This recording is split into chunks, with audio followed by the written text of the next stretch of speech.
All right. What is going on, everybody? And welcome on back to another brand new episode of the Cinema Lords podcast. Episode number 26. And I am very optimistic that on this episode, we're going to be here having a couple of new listeners on the podcast. If they stay after this episode, that's to be determined. But I have a feeling that we at least get a couple of new views tonight. I'm very optimistic.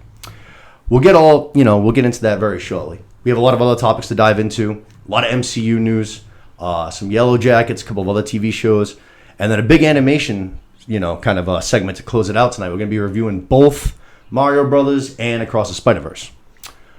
Before we start shifting through all that, as per usual, let's go around the horn real quick and find out who we're talking to. First up on the ones and twos, the human soundboard himself, Papa Los. What's going on, brother? How you What's up, baby? I'm feeling good. Good to be back. What's it been? Over a month? I think it's been right around a month. We took an extra week. I was going to do a show last week, but we ended up pushing it a week because we wanted to see Spiderverse first. So it's been, I think, 4. We're selfish. Saving up a lot of good stuff. Yeah, exactly. Yeah. There was but before Spiderverse, it was kind of, I didn't really have enough for a full show, but that was the kind of thing that pushed us over. But then my co-host for this evening, you guys know him very well. He's the aficionado of all things Westeros, Mr. Lucas Kleinen. Luke, baby, how we doing? Doing great. Good to be back on this side of the camera here. And, got a lot. It's been a real while since we've talked to you, right? Yeah, I think so. I think the last couple times I've been behind the producer station there. But, yeah. It's been a little while, right? We're missing the Westeros stuff. That's my wheelhouse. Luke, you're back on the camera where you belong. You're beautiful. Thank you, brother. Thank you. I will say I just came off a back injury, and I've been brushing up on my Star Wars big time. So I'm working on catching up to Mitz and his Star Wars. Okay. Gonna have a little rival debate or something. I mean, he's still ahead of me, I think, but I'm catching up. Yeah, I don't think he's seen any of the animated series, so you're gonna have a big upper hand there. I know you've been diving through those. Yeah, I've been like really taking a closer look at that, especially with Ahsoka coming out. Yep. And I've just loved Mando so much, and Andor was so good, and I don't know, it's just making me more curious about the whole universe, and it's a lot cooler than I thought it was. Honestly, I thought. Yeah, no, Clone Wars is pretty dope. Yeah, no, it is really cool. There's a lot of like episodes that are kind of almost like useless, but there's so many of them, so it's like not surprising. But there's a lot of good ones. The battle sequences are awesome. For sure. Even if they're animated, they're really, really good.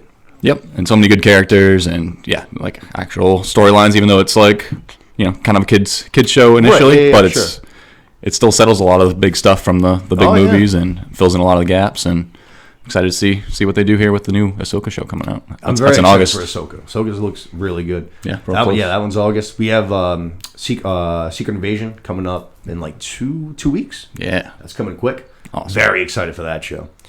Going to be definitely reviewing that one. Very excited. That's going to be Wednesdays. I think it's 6 episodes, and they already said it's all going to be like roughly an hour long. So love that. That show looks intense. It does. I'm ready for it. So first things first, like I mentioned right off the top, hopefully for a couple new listeners, that is due to an awesome experience that I was able to have lately. Super lucky. Not this last Friday, but the Friday prior. I was able to go on but my favorite podcasts. A guy that I've been listening to since I was actually in middle school. In high school, I used to do that old trick where you'd run the headphones down your sleeve and pull the whole like this thing.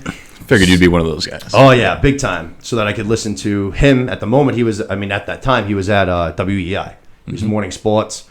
Kirk Minihane, I was addicted to him. Just his, wanted to constantly debate. He didn't want to, he didn't want to do like just a suck up interviews. He wanted to have on people that had a different opinion so that they can, have a real conversation, see each other's viewpoints, and hash it out. I got addicted to him. Like I said, I've been listening to him forever. About 5 years ago, he left WEI. He moved to Barstool Sports. And like I said, not last Friday, but the Friday prior, I was lucky enough to go into his studio and co-host an entire episode of his podcast with him. So cool. Yeah, it was literally a dream come true. I don't have many moments like that, but it was a dream come true. A guy I've been listening to my whole life, and I was sitting like 15 feet away from him, just like shooting the shit, having a conversation. Yeah. Creating content with him. Like that's exactly, so cool. Yeah, for real. And it's on, like I said, so I'm fucking Barstool Sports now, which is pretty much the biggest, podcast industry you can have. They have so many, between Part of My Take and KFC Radio and etc. But it was just awesome, Like I said, it was a dream come true. Going into it, I was just kind of hopeful that I wouldn't do a bad show. That was like my only thing is I wanted to do a good show. I didn't want to talk too much. I didn't want to not talk enough. I wanted to just, fit into the flow of the show, which I thought I did pretty well. And then I also wanted to hopefully be invited back, which I haven't been invited back yet, but they mentioned it on that show, and then the next episode after that, they would probably have me in again, so I'm hopeful I would return. So cool. I didn't catch it on the next episode after. That's cool. They brought you up again. Yeah, they were talking about the quote-unquote yellow shirt guy over again. Yeah. But they quickly mentioned me again, that they would like to have me on. I was lucky enough to plug the podcast a few times, which was cool. He was asking all kinds of questions about Cinema Lord, so that was pretty cool. Yeah, for sure. Yeah. It was nice to, like I said, hopefully got a couple new listeners. Like I said, hopefully they stick around. But it was really cool, you know what I mean? Just to be diving into this shit, like, almost it'd be a year and a half ago now, and I started at Herons, and then doing our own thing here now, which is already almost coming up on a year. You know what I mean? It's been 10 months now that we've been doing the Cinema Awards, and it was just cool to be able to do something like that. You know what I mean? I bet. Yeah, no, I'm super proud of you, dude. Like, happy for you. That's like you said, a crazy goal that you set for yourself, and like you reached out and it made it happen. That's an awesome thing. Yeah, it was. Hope it turns into something else for you. That's even if not though, checked off that awesome achievement. Yeah, for real. It was an awesome time. It seemed like they want you back. Like you said, they brought it up at the end of that episode, and then next day as well. So let's hope so. I personally loved it. Obviously, I'm biased, but I thought it was awesome. And I thought you put yellow shirt guy 6 feet deep in the fucking dirt. He did make me look good. Yeah, sure. He definitely made me look better. No, you looked very natural, though, in my personal opinion. So I thought you did a good job. Thank you. Like I said, it was a great time, and honestly, like, I'm not gonna lie, so it's obviously different because, like I said, I've been idolizing this guy for so long, and to be in that studio with him right there, that was obviously much different than what we do here. So, like, that part of it was very different, very intense. You know what I mean? Yeah. But I was saying to Los right after the show, I was like, as far as the actual show, like, dynamic, and once it started getting flowing, I was like, this is way easier than what I normally do. Because all I had to do is really just chip in when I had something to say. Right. And otherwise, I was able to just kind of sit back and listen, which, like I said to Lois, I was like, compared to, like, just trying to host and, you know what I mean, control the conversation and what we're shifting to for 2.5 hours, I was like, it was way easier from that standpoint, you know what I mean? For sure, yeah. And, they weren't, like, super analyzing anything like we do here. No. It's just kind of like, it's just fun chit-chat, you know? I feel like this put me in a good spot for it, though. Yeah, and you were fully up to date on all the stuff that they were talking about, stuff that seemed inside conversations to me at least. You were fully up to date on, and that helped you jump in when you needed to. Yeah, like I said, my favorite podcast for sure. Yeah. But if any of you guys haven't checked it out, May 26th, Kirk Minihane Show, YouTube, Spotify, iTunes, check out your boy. Oh yeah, Kirk. Yeah, it was awesome. From there though, let's get into the good stuff. Let's get into the reason why we're all here. Enough sucking my own dick. A lot of MCU news. A lot of shit. Some of it small, some of it big. But I just wanted to throw it all out there, see what you guys thought. First things first, Captain America 4, going to be the first time that Anthony Mackie's going to be getting his feature movie as Captain America. We changed titles from New World Order, which I really liked, to Brave New World, which I don't love. Not going to lie. Captain America, New World Order. I feel like fits too, because we have a new Captain America. Right. Brave New Worlds, I don't know. I don't love it. Seems kind of like Pocahontas-y. It actually kind of does seem Pocahontas-y, actually. That's a good call. I like that. I don't know. Just not my... I don't know. I think it's a little bit of a step down. What do you think? Step up, I'm putting my tinfoil hat on, and I'm saying that the New World Order doesn't want you to know about the New World Order. Hey, I love that. Shout out NWO. Dun, dun. No, I'm just kidding. No, I don't know. I don't really... I'm unbiased to this change. I really don't care. Like, doesn't do anything for me, so... I hear you. It sounds like they're like shying away from the militaristic title. I don't know. It seems like they're just trying to be PC, maybe. Yeah, that could be true. I can see that. We also saw a couple of cool things from just like shots on set. It looks like Captain America's going to be rocking a second outfit. We saw his white outfit that he got at the end of Falcon and the Winter Soldier, which is a pretty dope suit. But we saw some shots, and it looks like he's also going to be getting like the traditional blue, kind of like Captain America suit. Nice. Which I think people will be pretty pumped with too. Nice. I like the interchangeable shoots though, kind of like what Spider-Man does. Right. Big fan of that. Right. Different suit for different occasions, or get an upgrade, looks different. Yeah. Exactly. We also got the first look at the new Falcon, which he was also in Falcon and the Winter Soldier. So he's going to be a big part of this going forward as well. I'm excited for Captain America though. Who's replacing Falcon? I did not watch that show. So he was in the military. But he worked with Falcon a little bit, and he was kind of like, you could tell he was like a big fan. They had a couple conversations. You could tell he like really idolized them. And Falcon's like wings, I don't know, I can't remember how exactly, but they get destroyed. I don't know if it's by the new Captain America or if it's during the flight scene in the first episode. But he basically like kind of throws down basically his broken wings, and he picks them up and he fixes them all up and shit like that. Cool. Yeah, so he's going to be a big part of things going forward. Cool. But excited for that movie. I'm excited for that. Harrison Ford. It's gonna be good. A lot of rumors coming out of that too. Nice. About like, some cameos and shit like that.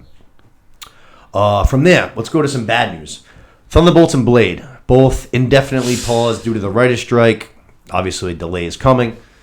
Pay him. Yeah, I mean it's tough. Dude, they should just take Blade at this point and just do a fucking Kobe. Fucking Kobe! Right in the trash. Blade has been suffering on a lot of fronts. This is just the newest one in that fucking long list. Unbelievable. Yeah, it's tough. And you have to imagine if these are getting delayed, that means all the other projects are going to be getting delayed along with it. You know what I mean? Which I already thought it was kind of weird that the Secret Wars and Kang Dynasty like release dates were already like put up, and I was like, I feel like this is wicked short. I feel like this is like basically like the end game for this whole thing. You know what I'm saying? I'm like, we haven't done like that much, and I'm saying there's not like that much left to go. Yeah, that is weird. You know what I mean? The first phase, you got friggin' 3 Thor movies, you got 3 Captain America movies, you got 3 Iron Man movies. This, you're going to have just like kind of one of a bunch of different characters, and that's about it.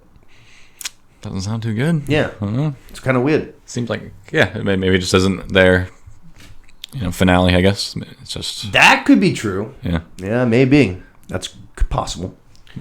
Carrying on with the writer's strike, Deadpool 3 is going to just like plunge through with filming. The only problem is due to the writer's strike, they have to literally film the movie to the like script, like to the word. Ryan Reynolds can't do any of his improv. But apparently I was reading that once they get to post, they can do almost what they want. Like he'll be allowed to ad-lib in whatever he kind of wants to do. Okay. So that seems like a little bit of a back way through to this if the writer's strike's not, set in time. Okay. There's also some cool shit. A lot of rumors coming out, but they've been from like pretty legit sources, like the X-Men account on Twitter with the blue check and all that shit. They even posted it as well. But Halle Berry, Famke Jensen, and James Marsden are all rumored to come back as Storm, Jean Grey, and Cyclops. Cool. That's a good combo. Love me some Halle Berry. Yeah. Oh, yeah. Hell yeah. Jean Grey, come on. Give her some love, too. The Phoenix. But yeah, Halle Berry. Elite. I've seen a lot of rumors about this movie as far as cameos, people coming in and out, dropping in and out, which I wouldn't be surprised at all. Even in the Deadpool movies now, when they weren't attached to the MCU, they were already doing a bunch of like MCU related jokes. Yeah. Especially the second one. There's like three Thanos jokes mixed in there and shit. So I'm very excited for Deadpool 3.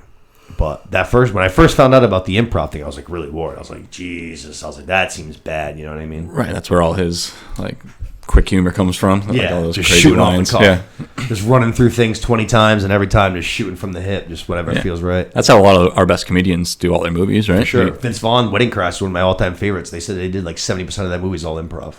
Awesome. Yeah, which that movie's, like I said, one of my all-time favorite. I think like that, Superbad, Old School, those are my like 3 favorite comedies of all time. It's a good trio. For real. It's a good trio. Top notch. But I'm wicked excited for Deadpool 3. Like I said, I think there's going to be a ton of cameos in that shit. People are going to be popping in and out like crazy. Yeah. I still think number 1 was better than 2, but they were both great. Yeah, awesome. But again, the first one just like caught everybody off guard, I think, just because it was so different and new and breaking the fourth and people wall. Just had like the little expectation of what we saw from Wolverine Origins, and it was just like awful. It's also Ryan Reynolds, you know what I mean? So it's so weird to have him like back in something totally unrelated to that, you know what I'm saying? Oh, yeah. And then he killed it, so it was... Yeah. Like, this wasn't Ryan Reynolds' fault. This was fucking young guys' fault, you know what I mean? Yeah. No, that is awesome. I forgot he was like the Weapon X in the end of that. We mentioned it the last episode. That movie, the Wolverine Origins, was during the writer's strike, the last writer's strike. Right. Coincidence? I think not. Yeah. Didn't let Ryan Reynolds talk. Exactly. Yeah. You lose. They do that, it's like in the end credit scene of fucking, I think it's Deadpool 2. Ryan Reynolds is going back through time as Deadpool, and he goes to himself and he like shoots himself in the fucking head like 2 or 3 times. I think I remember that. That's great. I think he says something to Wolverine too. He's like, "If I ever call you for a movie, like make sure you say yes," or some shit like that. But very excited for Deadpool 3. That one's gonna be awesome. Glad that MCU is gonna be keeping the R rating, which is gonna be interesting. You know what I mean? Because obviously to now, that's always been somewhat kid friendly and shit. Right. That one's gonna be off the handle. You know what I mean? Yeah, that's awesome. Hopefully they go all in. Don't hold back. I think there's going to be a lot more of that. I know, like they said, Daredevil, I think is going to be kind of like M mature rating, and I know they're bringing in Frank Castle and the Punisher back too. So that has to be M rating. You know what I mean? Right. Cool. Yeah. John Barenthal back, which he is. I don't know if you watched the Punisher on Netflix. I haven't. I know that actor though. God, he is fucking awesome as the Punisher. Yeah. The series is really good. He is a good Punisher. I Yeah. love him as a Punisher. You watched that series? Daredevil, on the other hand, I'm kind of out on Daredevil. I'm not gonna lie. I don't know. I'm hoping that the MCU season. just Oh, move dude, a on. lot of people love the Daredevil series on Netflix. Like, love it. Which me and you watched some of it together, and both of us not big fans.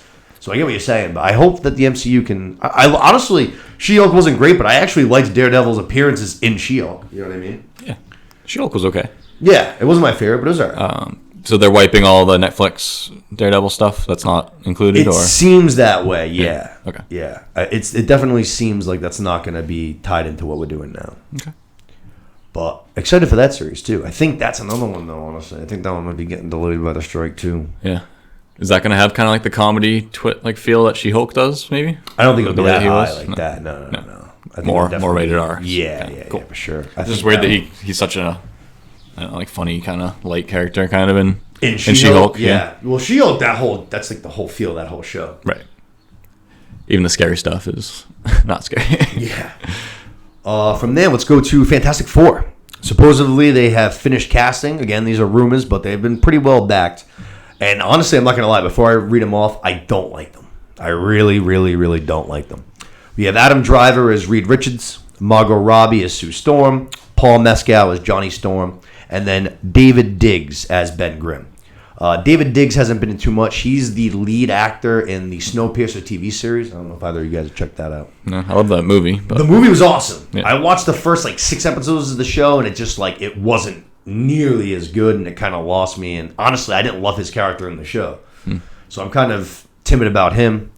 I'm not the biggest Adam Driver guy, but I just feel like Reed Richards. I don't buy it. Maybe I'll be wrong, but I love Margot Robbie. Even that one I don't love though. Yeah. I love her as Harley Quinn. I think she's good at that goofy almost kind of vibe and stuff. Sue Storm's a very different character. You know what I mean? She's almost kind of stuck up. she's a scientist, right? Yeah, Yeah. yeah. You're gonna doubt Margot Robbie though at this point in her career? Come on. I don't doubt it. I don't know. She's a fucking stud. Yeah, I don't know. I just wish it was She was great. Krasinski and Blunt. That would have been awesome. That was rumored for a while, and then Yeah. after the Oh yeah, he was in WandaVision. I'm not WandaVision. I'm sorry, Multiverse of Madness. Multiverse. Wow. Yeah, the Doctor Strange movie. Yeah, they've been putting the multiverse stuff in every movie now, huh? Yeah.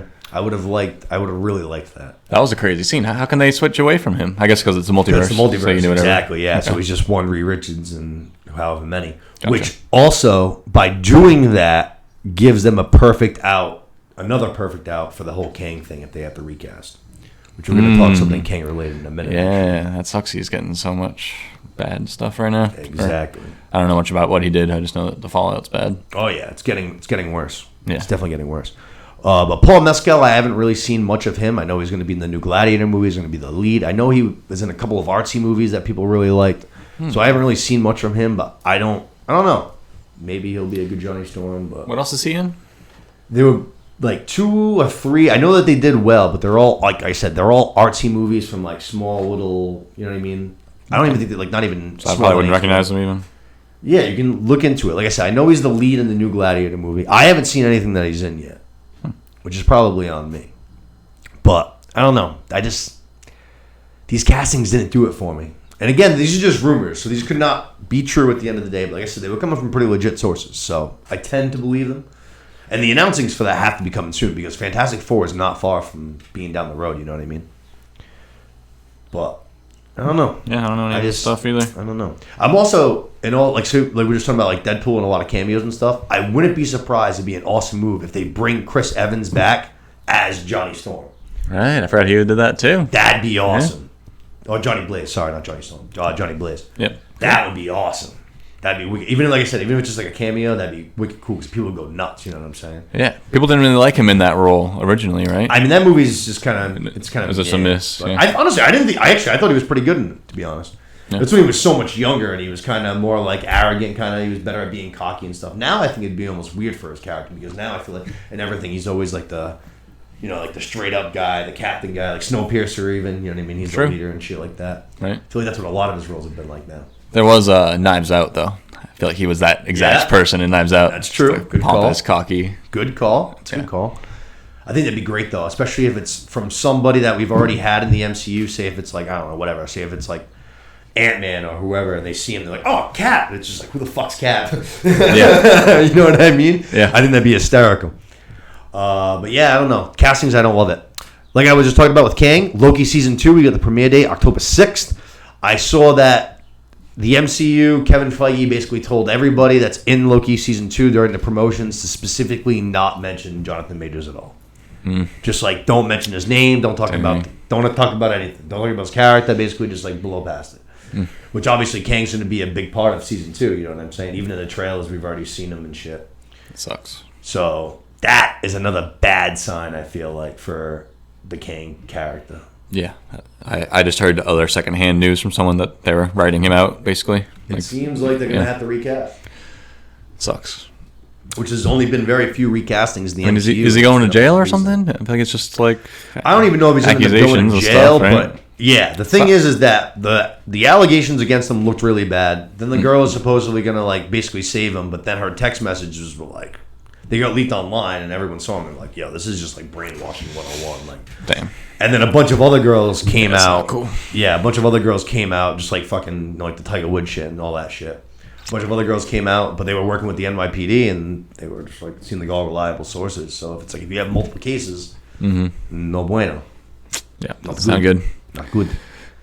Not good. That sucks. Yeah. He'd been on a roll. I liked him in Devotion. He'd been and rolling. Kang, he was killing it. Creed, and he was Creed, awesome. No, he's been banging out movies for a while now. But I'm excited for Loki Season 2. Loki Season 1's my favorite series at that Disney Plus has done so far. WandaVision, a very, very close second, but Loki's been my favorite. So I'm very excited for Loki Season 2. October 6th, not far away. Cool. Very excited for that. Especially we got Secret Invasion coming, Loki. And then the last thing I have for MCU news came out with the Loki announcement. Echo is releasing November 29th, and they're going to be dropping all of the episodes at one time. First for the MCU and the Disney Plus series, which makes me curious. I don't know if they're just trying out new things or if there's something more to it. You know what I'm saying? Like, for instance, for me personally, this series doesn't really do anything for me. I'm going to watch it because it's MCU related, but I have like really almost no interest going into this show. So I feel like if a lot of people feel that way, it might be harder to keep them coming back on a week-to-week basis. Yeah. Where if they just drop it all at once, people can kind of just like binge their way through it. You know what I'm saying? Hope it catches. They're like exactly. Yeah, trying to get people to get into it. Exactly. Because I feel like let's say if you have a show that's a lot like you can binge, right? Let's say you watch the first episode and you're like, that was all right. And the second and third and fourth episode is still available. You're more inclined to be like, let's see if the second episode is better. Oh, for sure. Whereas if you watch the first episode of a show that's weekly and it's not that good and then the whole week passes by, I feel like you're less inclined, you know what I'm saying? And then episode 2 is not great, then you're even less inclined to tune in 2 weeks later for episode 3. Yeah. I agree with that. Makes sense, yeah. So that's why I don't know. It could just be, like I said, it could be just trying out something new because they've never done that before and a lot of other networks do it. Yeah. Or it could be something more to it. Because like I said, that series doesn't do anything for me. I don't know about you guys, but her character was fine in Hawkeye. But yeah, that's another one I don't know much about. Yeah. I didn't see Hawkeye. Did you know you didn't watch Hawkeye? No. Dude, I'm not going to lie. Hawkeye was pretty damn good. Okay. Especially like in hindsight, like at the time, it was still kind of fresh after Loki and WandaVision. So it was kind of like still a step down from those. So you know what I mean? But then we got Moon Knight, Miss Marvel, and She-Hulk. And it was like, you know what? Hindsight. Hawkeye was pretty fucking good. Yeah. Especially in comparison. Yeah. I didn't see Moon Knight either. I'm slacking on my Marvel lately. Man, Moon Knight was... I hated Moon Knight. I know, but like you said, it was a rough run. It was discouraging, kind of. Exactly. Yeah. So like when you look back on it, it's like, oh wow, you know what, Hawkeye's pretty good. And because it's seasonally related, it's very Christmas heavy. Mm-hmm. I went back and rewatched it, like I think like right after Christmas or right around Christmas, and I was like, you know what, this is cool. I like, I take back the things that I said that was somewhat negative about the show. This show's a good time. All right. That one's good. Check out that one. Louis, you liked Hawkeye, right? Yeah, it was pretty good. Yeah. I thought so. Like you said, you explained it perfectly. It came off a couple heaters, so you were like a little let down by it, but then you got some real trash after that. And then looking back on it, like, you know what? It wasn't actually that bad. Yeah. No, definitely. And I like, I ended up liking, I didn't think I was going to, based on the trailers, I remember, Haley Steinfeld as Kate Bishop. Mm-hmm. But then I watched it and I was like, you know what? I was wrong. You know, she won me over. I thought she was pretty good. Definitely 10 times better than America Chavez. Yeah. But then again, everyone's better than America Chavez. Who's America Chavez? Oh, man, she was from Multiverse of Madness. I'm just making a joke. Oh, Jesus. Dude, oh my God, yeah. I just hope that they just ditch her entirely. But she was at, was it the Wakanda Forever? It was either Wakanda Forever or at the Ant-Man. She was at one of the grand openings. It was like her, the girl that played Iron Lad in Wakanda Forever, and then, Camilla Khan's actress. It was all three of them at like the red carpet for, I said, one of those two movies. And I was like, that's not a great sign for me. Yeah. That probably means she'll be back around. Yeah. She was terrible. She was so bad. Yeah. So bad. I just watched that movie again like 2 days ago because I enjoy actually the rest of that movie. Yeah. She is It wasn't so just bad. cheesy lines. You think she did it poorly? Oh, yeah. She's just, like, watching her on screen, I just constantly think every single time, I'm like, I'm watching a Disney Channel movie. I'm watching the Disney Channel version of the MCU. Yeah. Well, I mean, she'll be 2 years older in the next movie or whatever. You know, maybe she'll be better. Can only get better. Yeah. There's no way she can be worse. Yeah. No way. I mean, she's the new Iron Man, basically, right? So she's got to be. No, so serious? that's Iron Lad. Not Iron Lad. She's going to be. I'm thinking of the Ironheart. There we go. Ironheart. Okay. Honestly, I really liked her. No, Riri so Williams. the one you're talking about is the one that's like ripping into different realities and yes, stuff yes, out of yes, nowhere. yes. Has no idea how Travel she got there. multiverse. Yeah. No, Riri Williams from Wakanda Forever. Okay. I'm in on her character. I think she's going to be I was awesome. confused. Yeah, she seemed like a gangster. I really liked her character. Big fan. But I think that's all I got for MCU news. A lot to go through there. That's a ton. Yeah. Full slate. Disney's killing it. A lot of Star Wars. A lot of MCU. Yeah, it's about to be a big summer, like we said. Ahsoka's coming. Secret Invasion's coming. Loki's right after. Then we have the Marvels, which not super excited for, but I'm gonna go check it out anyways. I'm actually the most excited for Kamala Khan, but for sure in that movie. Like, she's the character I'm most into. And then Monica Rambeau, and then all the way at the bottom is Captain Marvel. But from there, let's shift through a couple of TV things. Some going to be a lot more in depth than others. First off, a series. I know Los has watched some of it with me. I don't think you've checked it out at all. I mentioned it a couple weeks ago on the pod with Citadel. Yeah, I've not seen it yet, but It's got our boy in it, Richard Madden, the young wolf. I do love him. Yep, everybody loves him. The king of the north. Exactly, baby, the one true king. Which everybody still gives him shit. I'm just like, dude, have you seen what he risked it for? Like, are you dumb? Like, you're lying to yourself if you wouldn't have done the same thing. Oh yeah, Lying to yourself. But I didn't know. So last week was quote unquote the finale. It was only 6 episodes long, which I didn't know going into it. I talked about it on the show at the beginning.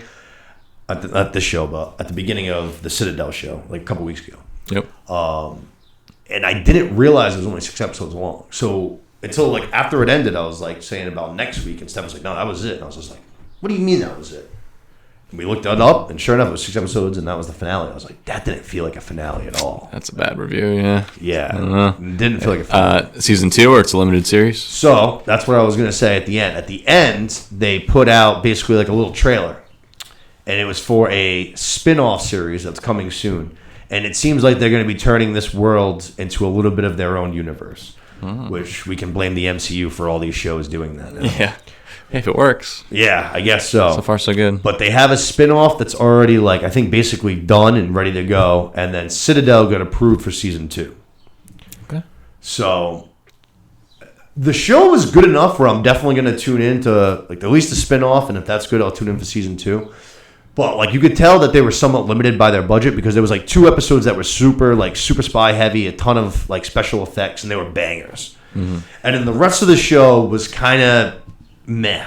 You know what I mean? It was like a lot of talking and a lot of just like slower paced. You know what I'm saying? Sure. So I'm hoping that it did good enough where they get a little bit of a bigger budget and they can go a little bit more, Mission Impossible XXX style for season 2. Yeah. Because like I said, they did 2 episodes in this season that were like that, and they were, like I said, they were like, I was like, oh shit, this is awesome. Fucking, he turned Richard Madden to James Bond. You know what I mean? That sounds pretty solid. he should be a James Bond too. I guess he's ruining his chances by doing something like this. I think he was in like the running for James Bond. I remember him, Idris Elba, a couple of other guys, but I remember him being like Henry Cavill. Yeah, Henry Cavill. Yeah. Tom Hardy wants to be fucking James Bond. Oh man, that would be interesting. That's a good one too. Yeah, he'd be a different James Bond though. Yeah, James Hardy, he ain't built like James Bond. You know what I mean? Yeah, he's a stocky James Bond. It's true. Well, same with Henry Cavill. Cavill's even more of a unit. Yeah, that's true. But that's true. I feel like he's got more of the look though, he's got like the English gentleman kind of thing. Yeah, Tom Hardy's rugged. Yeah. You know what I mean? They'd have to almost change up James Bond for him, which would be interesting. Yeah. Especially for me, who's not really a James Bond guy. I feel like if they do something like that with characters actually different, I'm more inclined to go check it out. It's like a whole new phase for James Bond, you know what I mean? Yeah. Just because they changed actors. But. Right. No, I think he'd be great. I can't wait for them to get rolling again. They're definitely taking their time figuring out their next step. They don't want to take a wrong step in their precious franchise, but hopefully soon. I don't know. How many movies is there? Is that 20? Way more than that. It's more than that? Yeah. That's off the top of my head guess, but I would guess more like 30 plus. Jesus Christ. I probably they've been making them since like the 60s. That's true. Yeah, like 60-something years of movies. I'd say I've seen maybe 10. Maybe. 10's the top. Yeah. I definitely haven't seen them all, but... Have you been watching the recent ones? I've seen all the new ones. All right. All the... I haven't. No. Yeah. Yeah. I was a big fan of the Pierce Brosnan ones. Pierce Brosnan to me is James Bond. Yeah, he's good. He had that whole swagger. He was sick. I'm more of a Sean Connery. Awesome. Shout out Halle Berry. I'm more of a Sean Connery fan. What was that? I think it was A Day After. Was it A Day to Die or A Day After? No, Day After Tomorrow is a different movie. I think it was A Day to Die. Tomorrow Never Dies. Tomorrow Never Dies. I think that's the one with Halle Berry. Maybe. Yeah, she was a smoke. That's prime Halle Berry right there. Halle Berry. Oh, hallelujah. But yeah, no, like I said, Citadel, I'm going to check out the spinoff. It looks interesting. I think this one's got a female lead. It seemed like, I think it was named after her too. But they even, at the end of that little trailer, they even put like the Spiderverse or some shit like that. I was like, Jesus Christ, but this is what we're doing all over the place. Yeah. That's worth a shot. I mean, if stupid Chicago Med and Chicago PD can do it, then... Dude, those shows are huge. I know. It's fucking wild. I know. My girlfriend I've watched two of them because really? my girlfriend does. No shit. Which ones you watched? The Fire? Med and Fire. Yeah. Fire. All right, she doesn't like PD for some reason. All right. Yeah, no, those shows are fucking huge, dude. Yeah, I'm up the to date. The Flixer site that we use, there's eight. They're 8 something. All 3 of them. They're 8 4s, 8 2s, 8 6s, some shit like that. It's crazy. Yeah, people love it. Crazy. And it's a ton of relationship stuff more than it's medical stuff or fire stuff. Do they intertwine? Occasionally. They'll do full on crossover sometimes or I'll say I feel like. But pretty often people get injured in a fire and then they go to the hospital. Yeah, right. That's what I'm saying. I feel like those got to be all one very quickly at the second. They don't do it every time. It's more one every 5 or 6. They have some sort of reference to the other ones, but they do the big crossovers once a season or whatever, where they do some crazy shit all in one. Get all the different actors from the different shows meeting each other. It's kind of crazy. Yeah, I'd have to imagine that'd be fucking cool. Right, but if they can do it, then King of the North can do it. Yeah, I guess so. You watched a couple of episodes of Citadel with me. What'd you think? Yeah, I wasn't a huge fan, to be honest with you. I'm all for a nice spy genre, international agent. But I don't know. He just didn't do it for me. The show didn't do it for me. I don't know. You got to do it well if you're going to do it at all. Did you watch the episode where he was skiing down the mountain and fucking shooting all kinds of guys and shit? Did you watch that? I did not. I missed that. All right. Stole that from James Bond, for sure. I'm not going to lie, though. It was pretty cool. I'm not going to lie. Exactly. It's super spy shit. How many things can you create? You know what I mean? It's all the same shit. Right. But it's all about the guy who's doing it. You know what I mean? You want Vin Diesel and Triple X, or you want Richard Madden? You know what I'm saying? I know my answer. It's not fucking Vin Diesel. True. Give me the King of the North all day. True. But yeah, like I said, Citadel, I'd still go check it out. It's only 6 episodes, and then I think 40, 45 minutes, so it's a pretty easy watch, especially now you can just binge right through it. Yeah. And you think the universe is promising, or you think it's a reach? It's to be determined. Yeah. It's TBD. You would hope it would be based on a stronger show, even though it sounds like it's good. You would hope it would be... The thing that's interesting to me is, I just said... see how this one did, and then we can give it a bigger budget for season 2. This already had a trailer, this spinoff. So this thing's already done. So you can't base it off of what Citadel did budget wise. You know what I'm saying? Which So, like, is it going to be on the same lines of Citadel? Because then it's going to be probably very similar. There'll be like an episode or two that are like real bangers, and then there's going to be a couple of slow episodes mixed in. Right. I don't know. Sense. I guess we'll see. Yeah. I would imagine that this is going to be a different character, maybe that they're going to introduce, just like they introduced the characters in Citadel, and then maybe Citadel season 2 somehow they connect something like that. Cool. I'm interested. Yeah. That potential makes me want to watch it too. Yeah. Just the fact that it could turn into something crazy. Yeah, like I said, everything's doing universes now, man. Yeah. We're going to get into another one of those soon. From there, I'm going to talk quickly Love and Death, which again, Los has seen. Did you see all of that? I have not watched the finale. The finale? So, ooh. Very strong, man. HBO can and then spoil it for me, miniseries, they fucking knock them out of the park. They smash miniseries. Oh yeah. Get great actors and intense stories. They fucking kill it. And this was another one. Obviously, on the back of a few different actors, but Elizabeth Olsen should instantly be put up for an Emmy. She was unbelievable. Yeah, I agree with that 100%. She absolutely kills that role. Believable Psycho.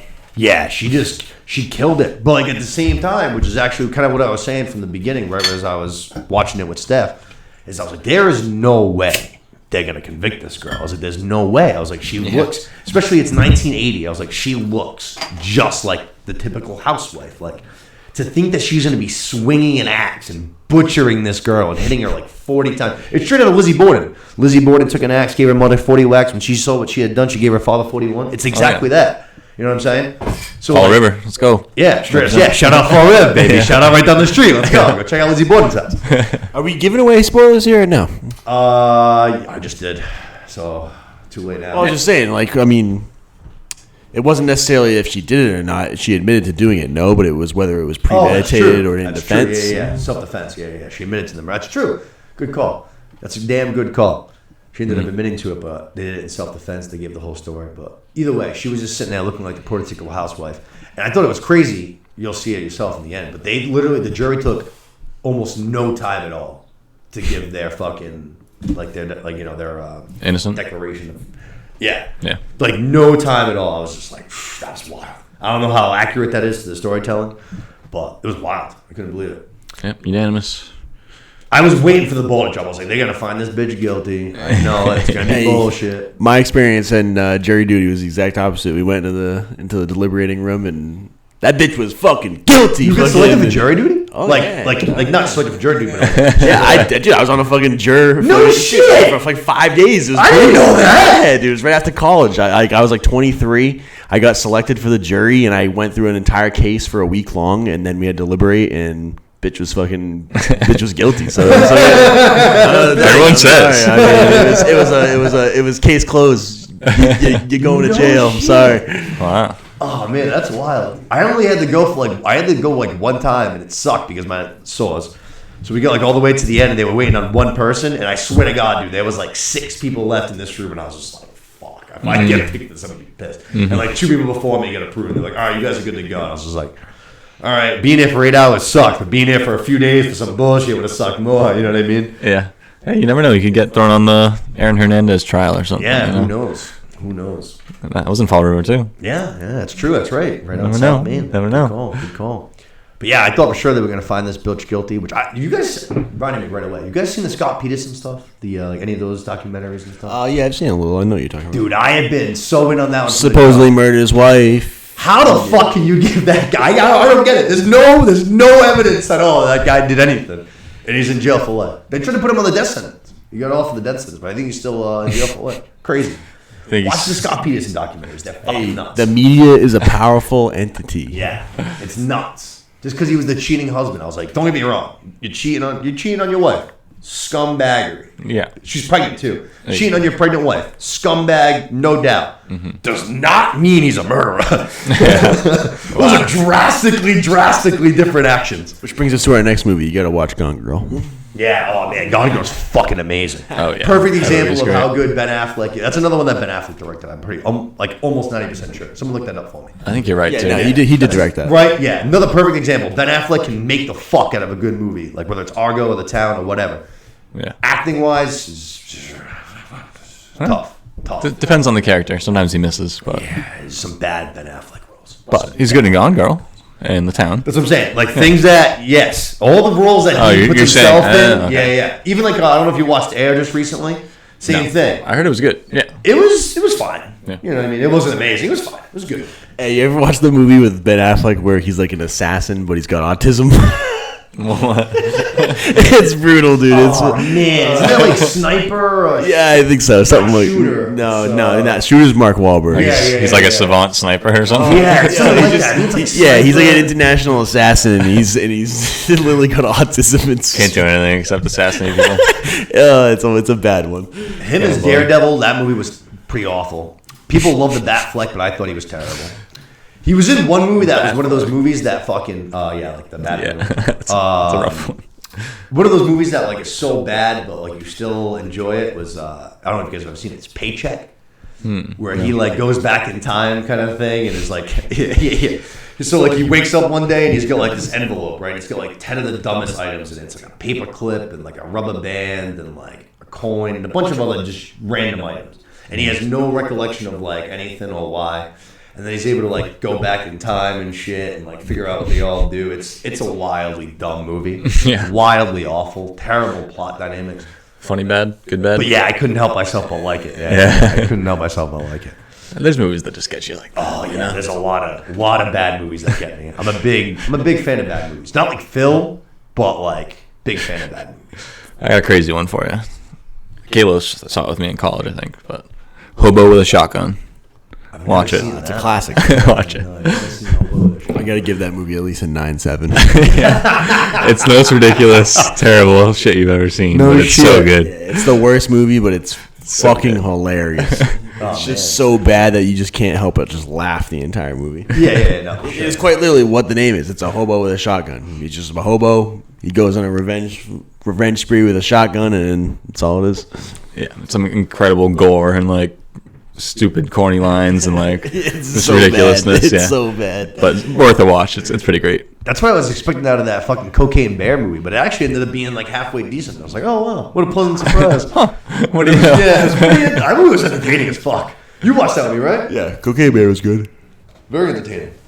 But yeah, Love and Death, another awesome miniseries from HBO. Go check it out. Elizabeth Olsen kills it. It's definitely a good watch. From there, let's go to HBO's newest endeavor, The Idol.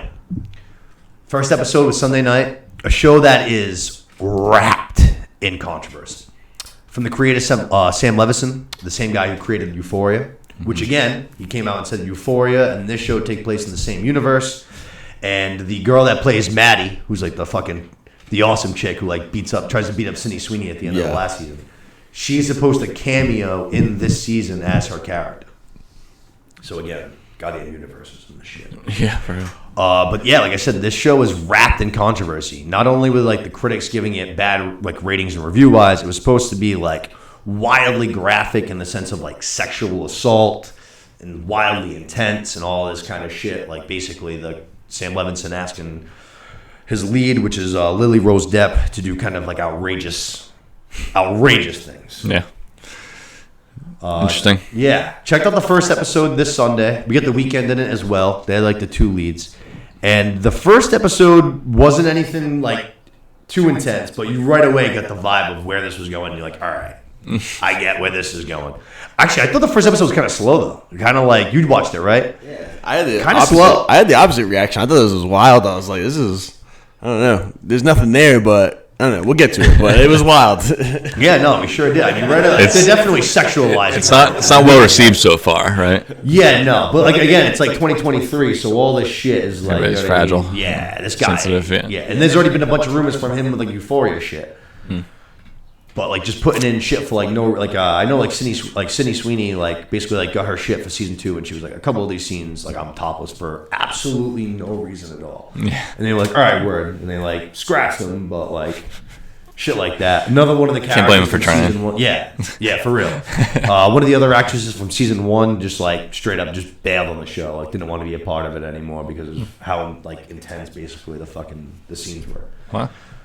But yeah, like I said, a lot of controversy from this episode. But you said, yeah, you kind of, I don't know. Yeah, I'm not endorsing the show. I still think it stinks.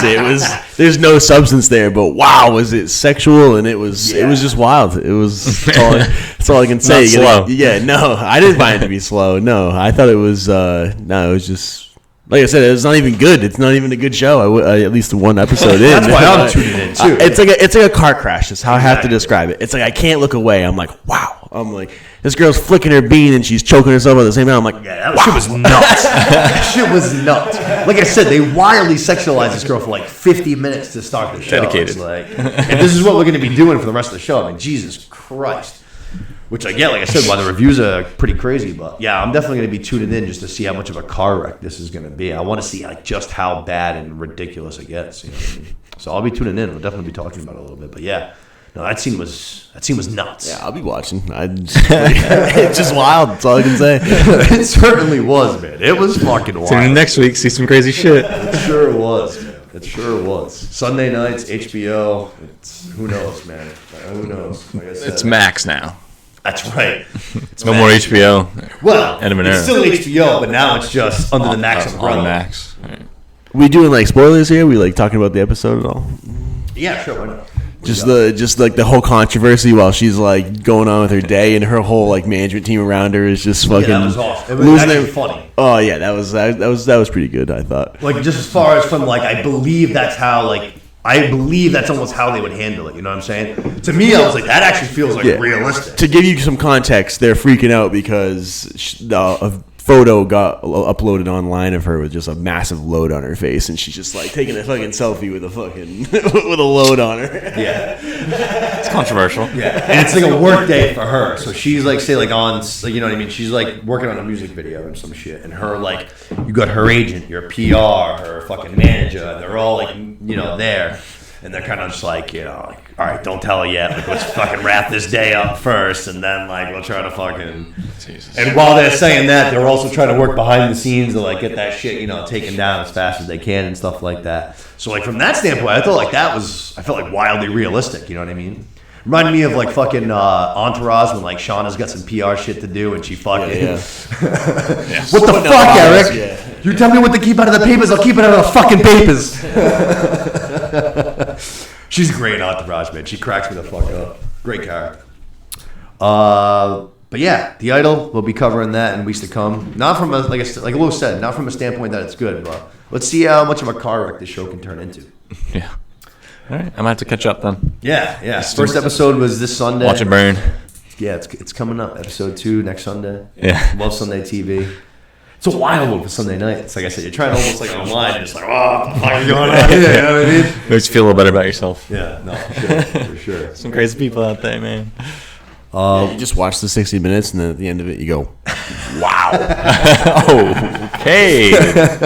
I literally looked at Steph, and I was like, so that had a beginning, it had a middle, and it had an end, and it was all about her, and it was just like sexualizing the shit out of her the whole time, like the whole thing. It was 60 minutes of that. well, that was the show. Dude, the Weeknd's character comes in like kind of at the end, and right away I looked at her. I was like, aren't like girls supposed to like love this guy? And she's like, oh yeah, like fucking girls are like in love with this dude. I was like, he's like 3'5". Is he? Yeah, dude, it looked like it from the show, dude. She towers over him, bro. They have to shoot everything like at the fucking up angle so that they're closer in size. You know what I'm saying?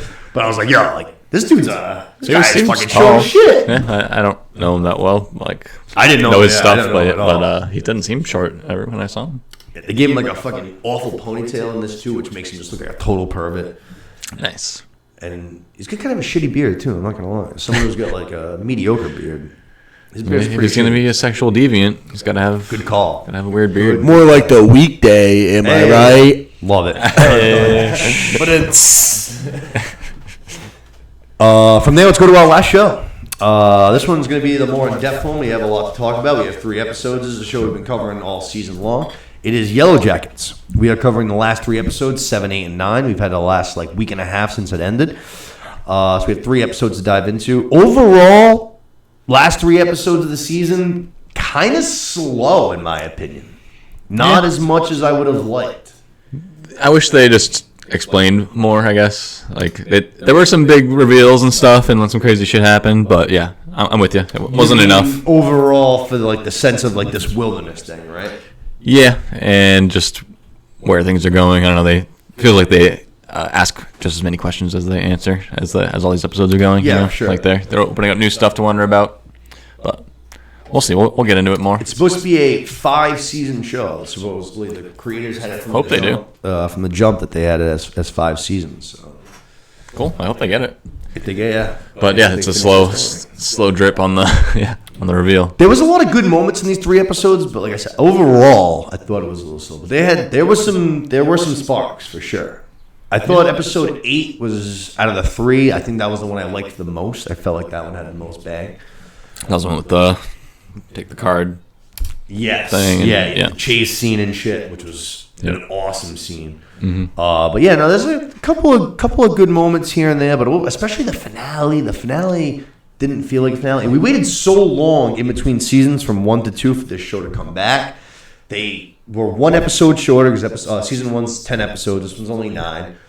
And it just felt like it wasn't enough. You know what I mean? It just was lacking a little bit. I'll be there for season 3, don't get me wrong. I'm still a big fan of the show. I love the show. But I just wish it gave me a little bit more.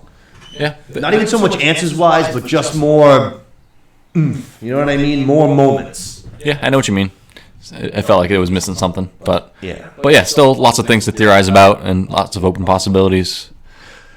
If even there's anything supernatural going on, they honestly gave us just as many reasons to doubt all of it as they did to believe in it. So we'll see. You just said it there, perfect, Luke. I gotta say one thing. I think I'm out on this show. I'm not gonna lie. You think you're out? Yeah, the fact that you just said that this is supposed to go 5 seasons too, unbelievable. This is ridiculous. And you know what? So 5 seasons, right? And I talked about the last episode, but season 3 is already being instantly impacted by the writer's strike. Yeah, one day in, right? Exactly. I heard you on that last, yeah. So it's like, at what point you're doing this for 5 seasons? Like, these girls are gonna get fucking older real quick. You know what I'm saying? From the present day standpoint, you'll be alright. You can, you know what I'm saying? But the younger version of them, they're not gonna look anything like high schoolers and fucking, you know what I mean? It's true. If you get season 3, we're in 2023, we're in the summer. I don't think you're gonna see it in 2024. I mean, it's not even written yet. I mean, not fully written. You know what I'm saying? You got to give 6 months of writing or something, right? Right. And so no one's at work right now. Yeah. You're talking 2025 for season 3, and then you gotta. What they could do is you're gonna have to start filming seasons back to back, which other shows have done. If you can, do 3 and 4, say back to back, commit to them, and then have a year and a half or something like that, a 2-year layoff for season 5. That they might be able to get away with. That I think would be their best option, because if you can do 3 and 4 real close to one another, say 6 months or 8 months, something like that. Yeah, that would be a good move. Yeah, I like that. But it's definitely gonna be a bit, like you said. It sucks that they didn't greenlight it beforehand. You know, I don't know. I saw there was way better numbers on season 2 premiere compared to season 1 finale. People it grew exponentially just from season 1 ending to season 2 starting. For sure. Word of mouth definitely spread around. I think a lot of people hey, yo, check this one out. I know I did. I told a bunch of people about Yellowjackets season 1. Yeah, that's why I watched it. The only thing that I thought that was a positive for season 2 was Elijah Wood's character being introduced. Oh, he was great. He had some great moments. I have a lot of questions about him. Episodes. He had a couple of great moments. Yeah, I feel like he could have some big significance going forward too. I think so. I don't know. I don't know if you want to wait till we get to the end before we get into theories and stuff, but no, we can kind of just shift around. You know what I mean? There were a couple things that I thought I wanted to. I know episode 7 had a very interesting scene to me. It was when Misty went into when she's present day, she's at the cult, and she basically went into shout out Stranger Things. She basically went into one of those baths that Eleven goes into to I don't know, meditate or kind of find herself or whatever. Isolation chamber thing. Yes, exactly. That scene was fucking trippy as fuck. That Elijah Wood was in that one. He was the magician guy. But then you had the fucking eagle, which was just a dude in a fucking mascot costume. Yeah. That was one of the weirdest scenes that this show has put out. And this show puts out some weird shit, you know what I mean? Yeah. That was a real fucking trippy shit. I know. Is that just to show how crazy she is? Or, I don't know. Maybe. Yeah. So, you know what I didn't notice until just recently, because I'm rewatching Shameless back. Me and Steph have been banging fucking through it. Do you remember Carl's girlfriend who is absolutely insane? She's obsessed with him. She won't let him leave to go back to military camp. And then once he goes back to military camp, she's literally waiting outside the gate. She's a cheerleader. And she's Carl. She's literally cheering him on in RB camp. Louis, you know what I'm talking about, right? Is it Ricci? That's So that's the same girl as Misty. That's the same actress. Okay. Yeah. Dude, I didn't realize that until I was watching it back. She's in all kinds of shit. That's actually hilarious. She's also in Casper. That's what I remember her from. Oh, it's so the younger version? It's the younger version. All right. Yeah, like the original one. She was 16 in that one or whatever. Wait, you're talking about the present day version, I think, right? I don't know, the one that I watched when I was a kid. No. It came out in the 90s. Sorry, Casper. Present day Misty, I'm talking Yeah. about. All right, word. I'm talking about the younger version. I got you. I got Sorry. Right. Sorry. Christina I knew Ricci. we were going around Christina the wrong Ricci. way. What are you talking I knew about? we were going around the wrong way. Jesus. Yeah, no, the younger version of Misty. She plays Carl's crazy girlfriend in Shameless. And like I said, we were rewatching it, and I was like, this girl looks fucking familiar. And I love her in Shameless because, like I said, she's a fucking kook, dude. She cracks me up. And right away, I was like, this girl looks wicked familiar. I was like, who the fuck is she? And sure enough, as I was looking it up, I was like, oh shit, she's Misty. And I was like, it makes so much sense why she's so good as her now, too. I was like, this girl's cool. She's probably kooky as shit in real life. You know what I mean? Yeah, she's cool. Yeah, she buries both. Really great acting in this show in general. And and the way that they make the younger and older versions have like similar mannerisms and things they say. And the like, Misty one's the best. I think Yeah, the younger version and the adult version of her are like seamless. It is really good. Seamless. And Christina Ricci's probably the best actress of the batch too. She's the older Misty. Yeah. But She's the cast. There you go. All right. That's what I was talking about. Yeah. But I think all of them do it. Like Nat's Nat does a good job. No, she's the only one that. Well, they at least do a good job of imitating each other. I don't know. I feel like the younger one does a lot of stuff that the older one does. Yeah. I don't know. Yeah. Something about the actress just. I don't know. She's been around for a while. Yeah, she has been. She's been in a lot of other shit. But I don't know. Something about it. I don't know. It didn't do it for me. All right, that's fair. I loved a lot of the other ones though. I think Shauna as Linsky is awesome. Yeah. I feel like Van does a good job too. Oh, I know Los loves her too from fucking The Servant, but she's awesome, man. She's fucking wicked kooky. I love that girl. The younger or the older? The older version. Okay, cool. Yeah. She's awesome in The Servant. And then you know what else is? She's like the priest's right hand in Midnight Mass, which again, she's kooky as fuck in that show too. She tries to she's like, I don't know, not a nun, but she's literally like the priest's right hand. She does all like fucking, she poisons the dogs and shit. She's always quoting the Bible like a psychopath. Yes. She seems like she's the only person that believes as much in like the darkness as much as Lottie does. Yeah. Like as Lottie's like kind of has all these crazy ideas throughout these episodes, and she tries to get them to do the roulette with the poison and like.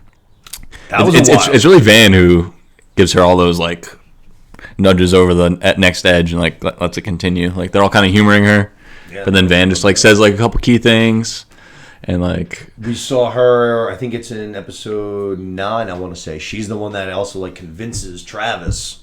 She's like, yo, even though it was your brother, like we didn't die for nothing. You know what I mean? Like almost convinces him to eat his own brother, which is a wild fucking move, you know what I mean? Yeah, that's crazy. Which that scene was crazy too. Like it's the bite of the heart. Yeah. That whole process was wild. Like I got like so Shauna's character is the one that's like charged with basically cutting up all the animals and stuff like that. She's the butcher.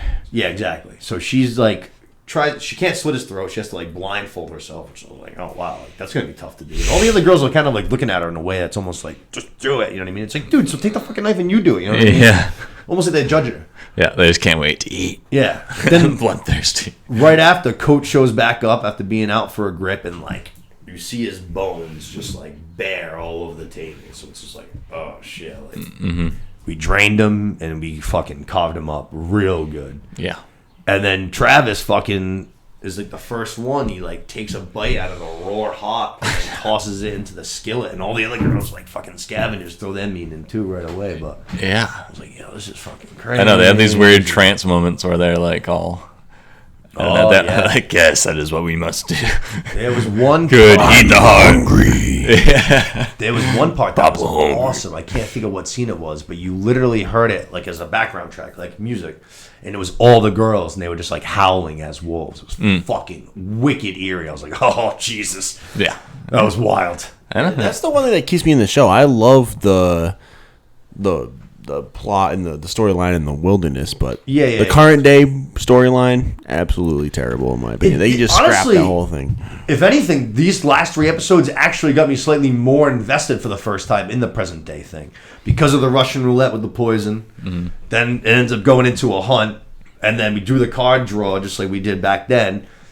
And then when Linsky pulls it, like all the girls like take a few steps that way with their back, and then they turn around and they all have the fucking masks on. I was like, holy shit. I know, they all snap. Like, that was fucking creepy, dude. I'm not gonna lie, that was pretty fucking creepy. I know. Right away, I thought, I was like, did Linsky have a mask too? And they all planned this out? You know what I'm saying? Like, was she ready to do the same thing if it was somebody else? You know what I'm saying? Yeah. Crazy. It was wild. It was a wild one. Seems like she was the only one that was just humoring it in the end. I don't know. Or would she have snapped too with the... Like, is it they're all just insane, or is some evil spirit snapping them into kill mode? I think that's the biggest question after season 2 is if this wilderness thing is even, like, quote-unquote real, or if they're almost making it out to be a real thing in their minds. Yeah.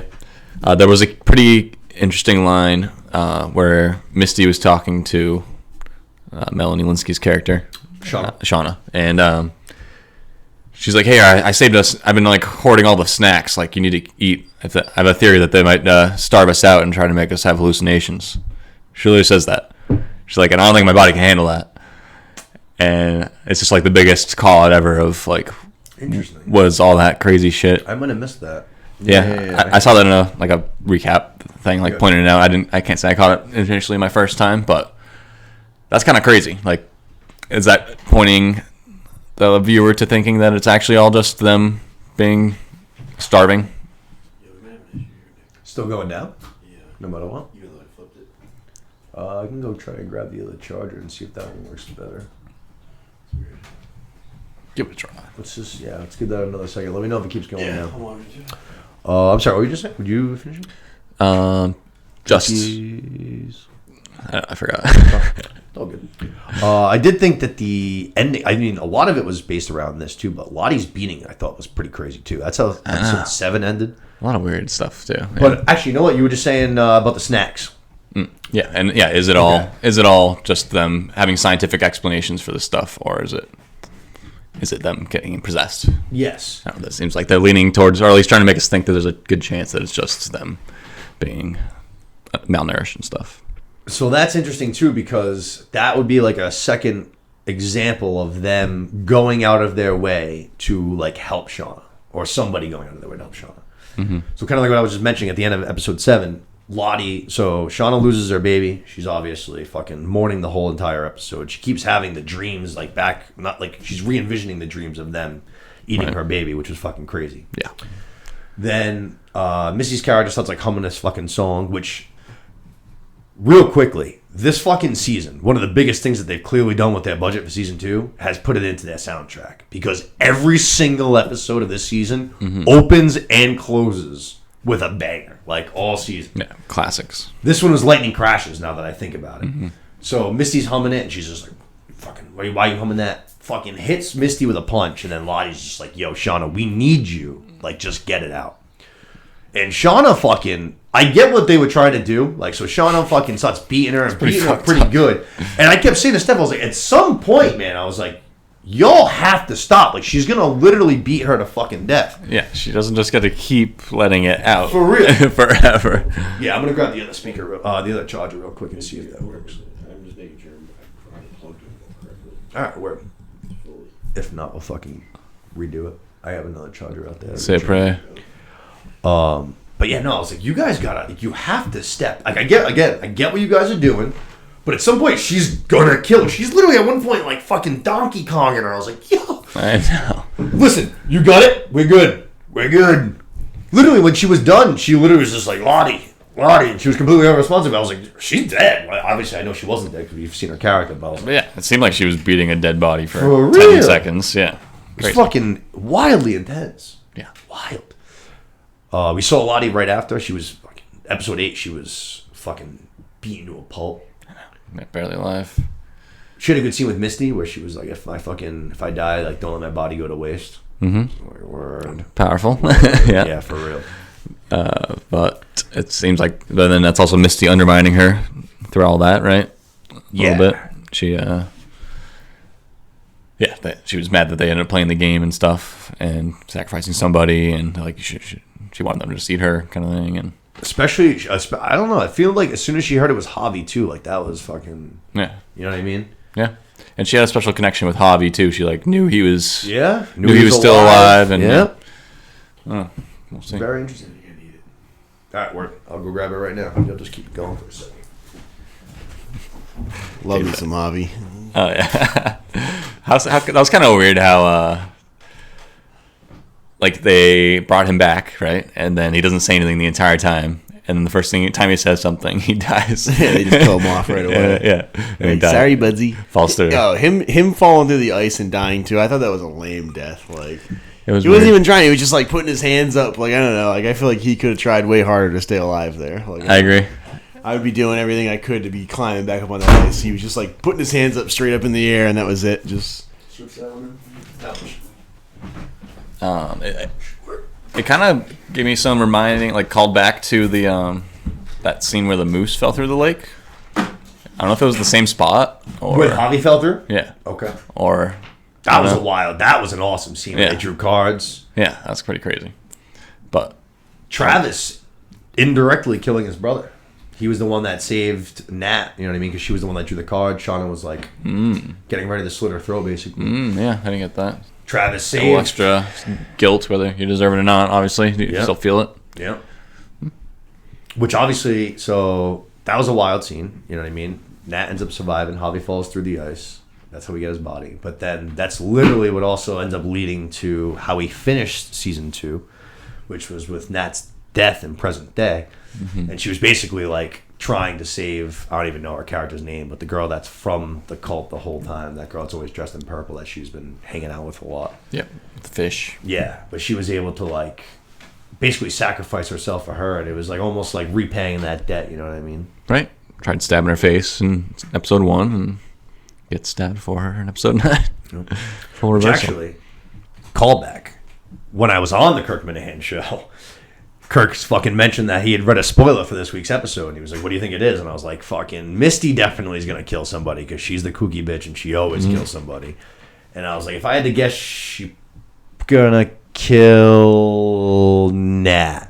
No way. So I was like, nailed it. Yeah, that was the one part of the show I missed. When you guys started talking about it, I Still going down? Did we try both sides? No, but it's not looking good for you. But Flip that one. I will, but I can get speed up. I'm monitoring. Don't worry. Do you think? But speed but up. that's all right. that's a good that's a good prediction. Impressive. That's the one part of the show I missed because I thought he was going to spoil stuff, so I turned it down for like a minute and turned it back up a minute after. But there's no way that thing's just not going to charge anymore. No, it's all good. Yeah. I also have another battery. I think that might work too if we really need to. But that one always works, so I don't know. We'll see. Have faith, Los. But let's see. Was there anything else from Yellowjackets before we move on? Cops are coming down on Sean. It was the crazy shit at the end with Actually, Elijah yeah, let's talk Wood. about that. Yeah. That was awesome. Yeah. So we have all the girls at the compound from the last couple weeks. Shauna's husband and her daughter show up, and then we also get the cops showing up. Yeah. Cops come into the compound. Kevin Cop, the kid that was, banging Nat back in the day or whatever. Yeah. He's questioning fucking Elijah Wood's character. Shauna's husband comes in, just fucking takes the fall for Shauna. Says, I killed Adam, did it out of spite because I found out they were having an affair. Did it very convincingly, which is exactly what Elijah Wood said, too. Had some tears going. He's like, it seemed like you really did it out of love. Yeah. And then fucking while he's giving this awesome fucking, he's admitting to not real, crime, the cop fucking just drops dead. You find out Elijah Wood hit him with some poison, which was awesome. Very Misty kind of move. Very Misty kind of. Yeah, they're the same person. And then the move right after it where he gets Kevin's partner, the other cop that we've been spending so much time with this season. I know. And he's just like, hey, buddy, he shoots the other cop. He's just like, hey, so we can make you have to be a hero, or you can die, and we can also point all these things at you in your death. Pretty crazy shit, but yeah, very, very Misty thing to do again. Super. Completely With a huge smile panned on his out. face the whole time. Loving it. Yeah, he's like, I'm a little more yes and would be helpful. He's like, Yes, that was great. Yeah, it's like just That was such a great. cocky reveal. So like sure of his plan, and I don't know. I'm actually really suspicious of him going forward. Suspicious. Yes. Okay. I think I don't know. Misty was on that like detective website, right? Yeah. So she could keep tabs on if anybody was onto her, pretty much. Yeah.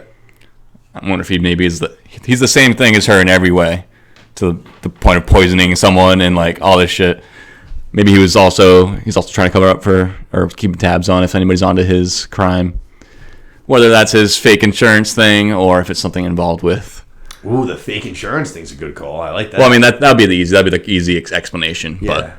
but maybe it's something involved with the plane or. I don't know. He seemed very... Or was fucking with them, or... Maybe just murder in general. Maybe he's just monitoring his tracks online as well, seeing if anybody's onto him. He's clearly a psychopath. He had some crazy shit happen to him, just like killer. Misty did. Yeah, he knew Misty murdered Adam, and he didn't care at all. He's fine with it. Literally didn't give it all. Yeah. And like I said, your in that friends kill costume is- people too? Yeah. Oh, yeah, it's true. No doubt. He's like, oh, yeah, we're all in the same club. So I think he's had some other shit he's done that he doesn't let on to, or some other reason for monitoring Misty, or... No, I like that. I don't That's know. a good We'll call. see. I think that's a good call. Speaking of Misty killing people, we found out that she also killed the reporter that she had like tied up. We found out that she was hired by Ty, which was an interesting move. She was looking into everybody. Right. They also found Misty was able to put together, because she's a little detective, that fucking Shauna's husband was the one that was blackmailing him too. I know, that was a big moment too. That was like awesome. a oh shit moment. Yeah. That was. And then the like I said, she fucking admitted to killing that reporter, but she did an awesome job. She's like, I took care of it. Like, what do you mean I took care of it? She's like, I took care of it like I always do. Yeah. It's like, oh shit. Oh. She's fucking fantastic, man. She's so great. Yep.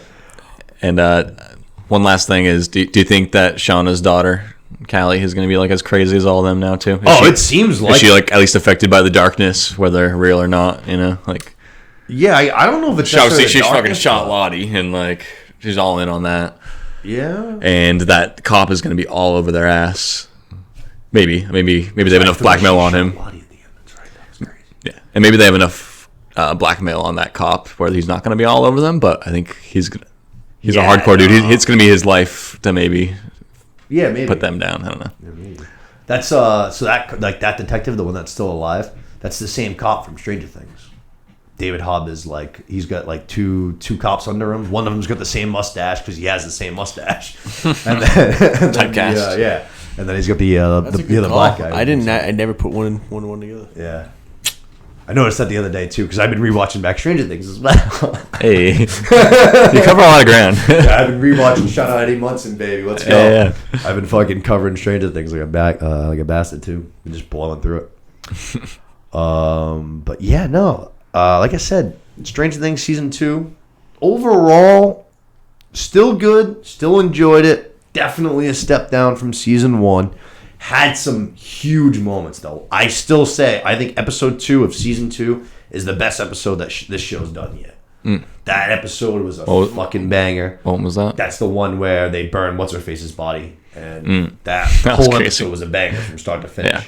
Yeah. Ty does a lot of sleepwalking and shit. She sees like that fucking, I don't even know what you call him, shadow guy. Fucking Yeah, the no eyes guy. Yeah. Yeah. It was a really good fucking episode. That was good. And you like the horror episodes? Oh, for sure. Yeah. Big time. That's one of the big thing that it ended with was the fucking cabin burning down. That was a wild little. And they must know it was True. Ben, right? The coach. They must know it was him. He's the only guy not there. Wow, you think so? I do get exactly what you're saying, because obviously, I don't think he could bring himself to do that though. He literally found matches like earlier in the episode, and like he was trying to start a fire in that underground thing, and he's the only one not there, or not. I don't know for sure he's not the only one, but he wasn't there. No, I got you. Because I definitely thought about it. At the end of the day, I was like, nah, it doesn't. Like, I don't think he's gonna kill all the girls. I don't think he would.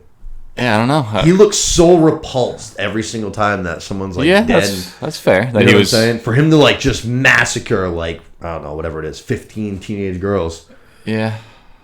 I think that's a good point, but I don't know. Maybe he anything- thought they deserved to die or whatever. I don't know. You know, if anything, I wouldn't be surprised if what happens is like, say like in the next season, so the cabin's gone due to flames. The girls say like, find Coach or find the tree, and they like see matches, and they're like, oh, it fucking must have been Coach, and then that's a wrap for Coach. Right, they're gonna hunt him.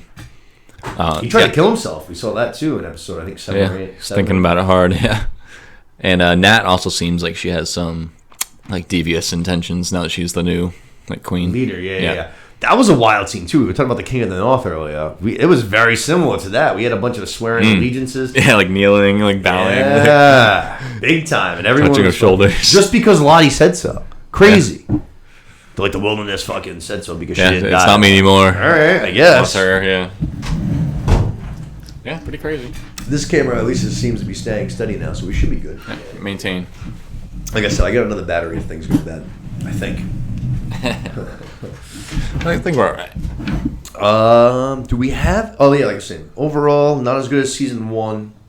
Big moments. Like I said, Season 2... Episode 2 was really, really good. I think it was episode, 5 or something like that. I really, really liked, too. There was definitely another episode that I really, really enjoyed. But a little bit of a step down. Between the layoff, only 9 episodes. It just should have been better. It should have banged harder. Okay. It should have banged harder. That's just my opinion, but yeah, I think it's the kind of show that could improve depending on what happens after it. You know, sure. Like it adds more meaning to it or whatever. But sure, I'll get Los back in. Los ain't out yet. I can't be on it, man. I'll get Los back in. Come on. Way more cannibalism coming up in the second winter here. Don't worry. I'm ready for this. I want. I know that's what you're there for. I want the masks. I want the masks and the furs like we saw in the first season that was teased. And I wanted to see some war cries. Yeah, more of what we saw when Nat ran out after she was picked. And she all the girls are just I want more of that shit. Yeah, but more intense. Like I said, the mask. I want the whole fucking thing. Do you think they kill some hikers that come by or something like that before they get rescued, or you never know, something like that? These girls or or maybe scavengers. Maybe the spirit brings them another plane or something, and they kill everybody on the plane. Some crazy shit like that. That'd be wild. Maybe we should get you in the writers' room. That would be wild. That's if you want more carnage, watching right now. If another plane landed with a whole bunch more people, that'd be just like From, basically. People just keep fucking showing up. Yeah. That's another show. We mentioned that one in the podcast. That one needs to pick up too. From needs to pick up. Yeah, it hasn't been terrible, but it's been very just lackluster. It's been very mediocre. This is the only way I can describe it. Not bad. Definitely not great. Very mediocre. Another one, we're not getting any answers. No answers to anything at all. It's been a slow burn for sure. No answers. People love it too. Reviews are people love the critics just blow that show up. It's wild. Even again on that fucking Flixer site, it's an 8.5, which things are not it's hard to get a good rating on. I have to give it the acting is actually really good in the show, considering the fact that it's no really well-known actors. But yeah, for sure. No. But for sure, the actual plot of the show needs to pick up. It needs to start advancing. Let's start making some moves in that show. Big time. Big time. Yeah, man. But do we have any other overall thoughts? I mean, we know Los is kind of out, so we have to imagine you're not very high on season 2. No, season 2 stunk. I don't know. Like I said, just half the show just sucks. I can't. Stunk. Half the show sucks, dude. I can't. It's tough, dude. I can't stand the future. I mean, the present day storyline. It's absolute garbage. What about Just this throw it in the crazy? trash. Don't care about it. Just give me the kids in the wilderness. That's all I'm here for. I want to see the chaos. I want to see you guys fucking literally add it to their throats to survive. Instead, I get a bunch of these fuckers that are just complaining about. I'm cold. In the present day, they just complain about their. I issues hate my kids. They complain about their issues that they had 20 years ago in the wilderness. It's just come on, what are we doing here? A lot of issues. I want my election. I hate myself. I want to kill my dog. Bitch, you won! You didn't lose, you won! I scare my kid at night. Yeah, no, that was, she murdered her dog. That wasn't great. Yeah, that's pretty weird. She was eating dirt. We don't know anything about that still. Yeah, no, there's a lot of weird shit with that. Yeah, no, for sure. It's just unanswered questions. For sure. She might just be fucked up medically, which is what it could just all be about too. Van's got cancer. We found that out. Yeah. That scene though, kind of like what we were just saying, when Lottie just literally breaks down all of their shit in present day was pretty funny. She's like, you murdered a guy, you murdered a couple people, you're on drugs and ready to murder yourself. Yeah. She just went right around the room. It was pretty funny. I'm like, oh, she hit it all right on the head. We're doing so great. Yeah, for real. Thoughts? Season 2 overall? I liked it. Season 1, you liked it? Yeah. So I didn't get into it until you brought it up that season 2 was coming out. So I watched season 1 and 2 back to back, pretty much. Word. But caught the last 7 episodes of season 2 as they came out. So it's harder for me to differentiate. Yeah. But Binge versus weekly. I liked both a lot. I'm into it. I wish that they gave us a little bit more. But if they're trying to slow burn 5 seasons, I just hope it's a reveal that's worth it. Yeah, let's hope so. As long as it is, if it's something that should have been out after 3 seasons, 3, 4. If it's but if it's a big enough story, Yeah, it depends then on I'm cool with how it. far down And, they keep going. I'm still bought in. I'm ready to see what they got. Yeah, like who knows? At the end of I this, give it a solid B plus, solid. yeah, I'd probably go like B minus. Yeah. So yeah, we're not far off. Yeah. I was just gonna say, like, I mean, who knows? Like, let's say maybe at the end of this thing, there's like only one girl left in present day. Like, you know what I'm saying? Like we watched this whole story from Get a fucking one-on-one. Yeah, and the next thing you know, we just have like one bitch left standing at the end. You know what I mean? She's the antler queen. Yeah, exactly. Yeah, like the queen of the wilderness. Fucking. Because that's kind of been a mystery this whole time too. We've seen these shots of the antler queen, So now I And have to imagine that's Nat now, right? but we were so sure it was Lottie before. That's true. And then also, Shauna has that crazy, or not crazy, but she's like writing down in her journal. She's like, I don't get why it wasn't me. Like she thinks it should be her. That they was keep chosen. kind of mentioning like that she seems important. Like we need you. I don't Yeah. know why they feel like that, but Right. So like I was saying, there's no way it's just because that she's able to like They're keeping butcher it these big. animals and shit because she didn't know how to do that coming into it. I think the coach walked her through it at first, but like I'm sure we can teach that to another person. I know. Like, yeah. What was the first thing? Was it the bear or what was the first thing that like they had to butcher? No, it wasn't I don't think it was the bear. I think it was something else. Maybe a deer. Maybe deer. Maybe a deer. Something like that. Deer, rabbit, some kind of shit like that. I think it was small. But yeah, it was like a weird moment when they chose her to do that, and then she just like was I think pigeonholed into that. She like Yeah. stepped up. I think they said like, "Who wants to Like, do yeah, it?" I can do it. Yeah. And I think if I'm not mistaken, I'm pretty sure the coach is the one that like is like, all right, you're gonna do this first, then do this. So I mean, I can't imagine that's the only reason, but who knows? Yeah. Who knows? And then we got the questions about that underground thing, Yeah. and then all the hallucinations people are having, the stuff on the plane, Oh, the girls the thing in the mall. Yeah, the girls started hallucinating big time. Yeah. You even had like the minor characters, the girl with the mouse. The Yeah. mouse was Oh, dead yeah. stiff as shit. The girl that kept hearing the dripping all season long, it was like fucking all blood came running down the walls and shit. Right. There was a lot of the Yeah, girls. Shauna with the dead body of Yeah. her friend. Yeah. Yeah.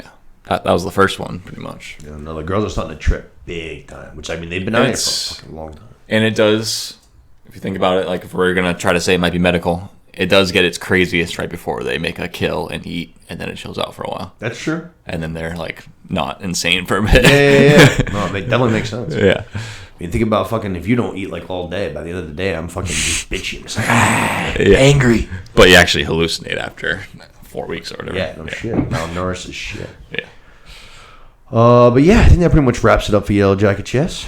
I think we can move on. Yes. Yeah? I'm done thinking of random things at the last second. All right. Sorry about that. I just had like, oh yeah. Like, 3 episodes like to 5 go times. through. It's all good, baby. It's all good. We got through, like I said, 3 episodes. Let's get to our last couple things here. Movie reviews. We have 2 animated movies. Like I said, we got Mario Brothers and Across the Spiderverse. 2 movies that I have nothing but good things to say about both. Start off with Mario Brothers.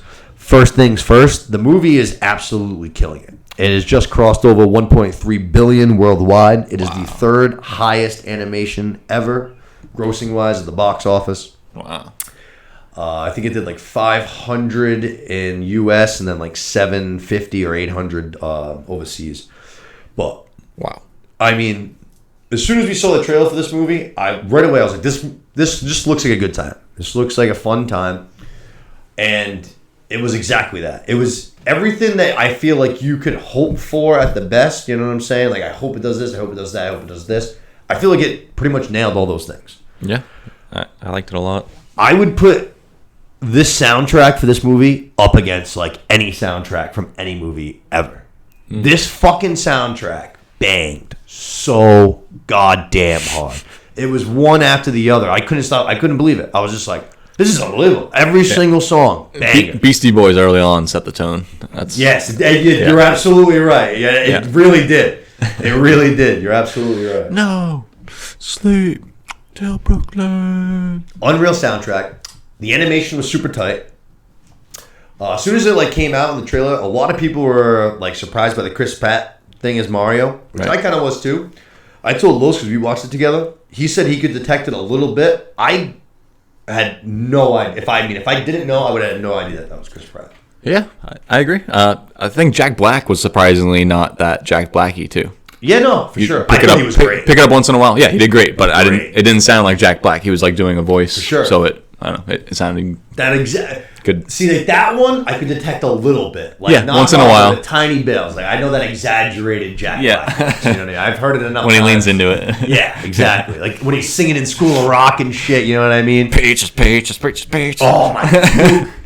How hard were we fucking dying at that goddamn song? Oh, it's a banger. It is a banger. That's gonna be my fucking my wedding song. Are you kidding me?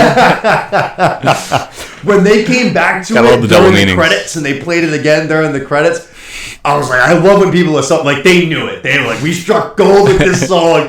Let's play it a second time during the credits. I don't know if you watched through, not all the way through, but it was like the mid credits. You know, I made sure there was. Oh yeah, yeah. I figured there would probably be some sort of after credit, mid credit thing. Dude, dying when we saw that. Yeah. Dying.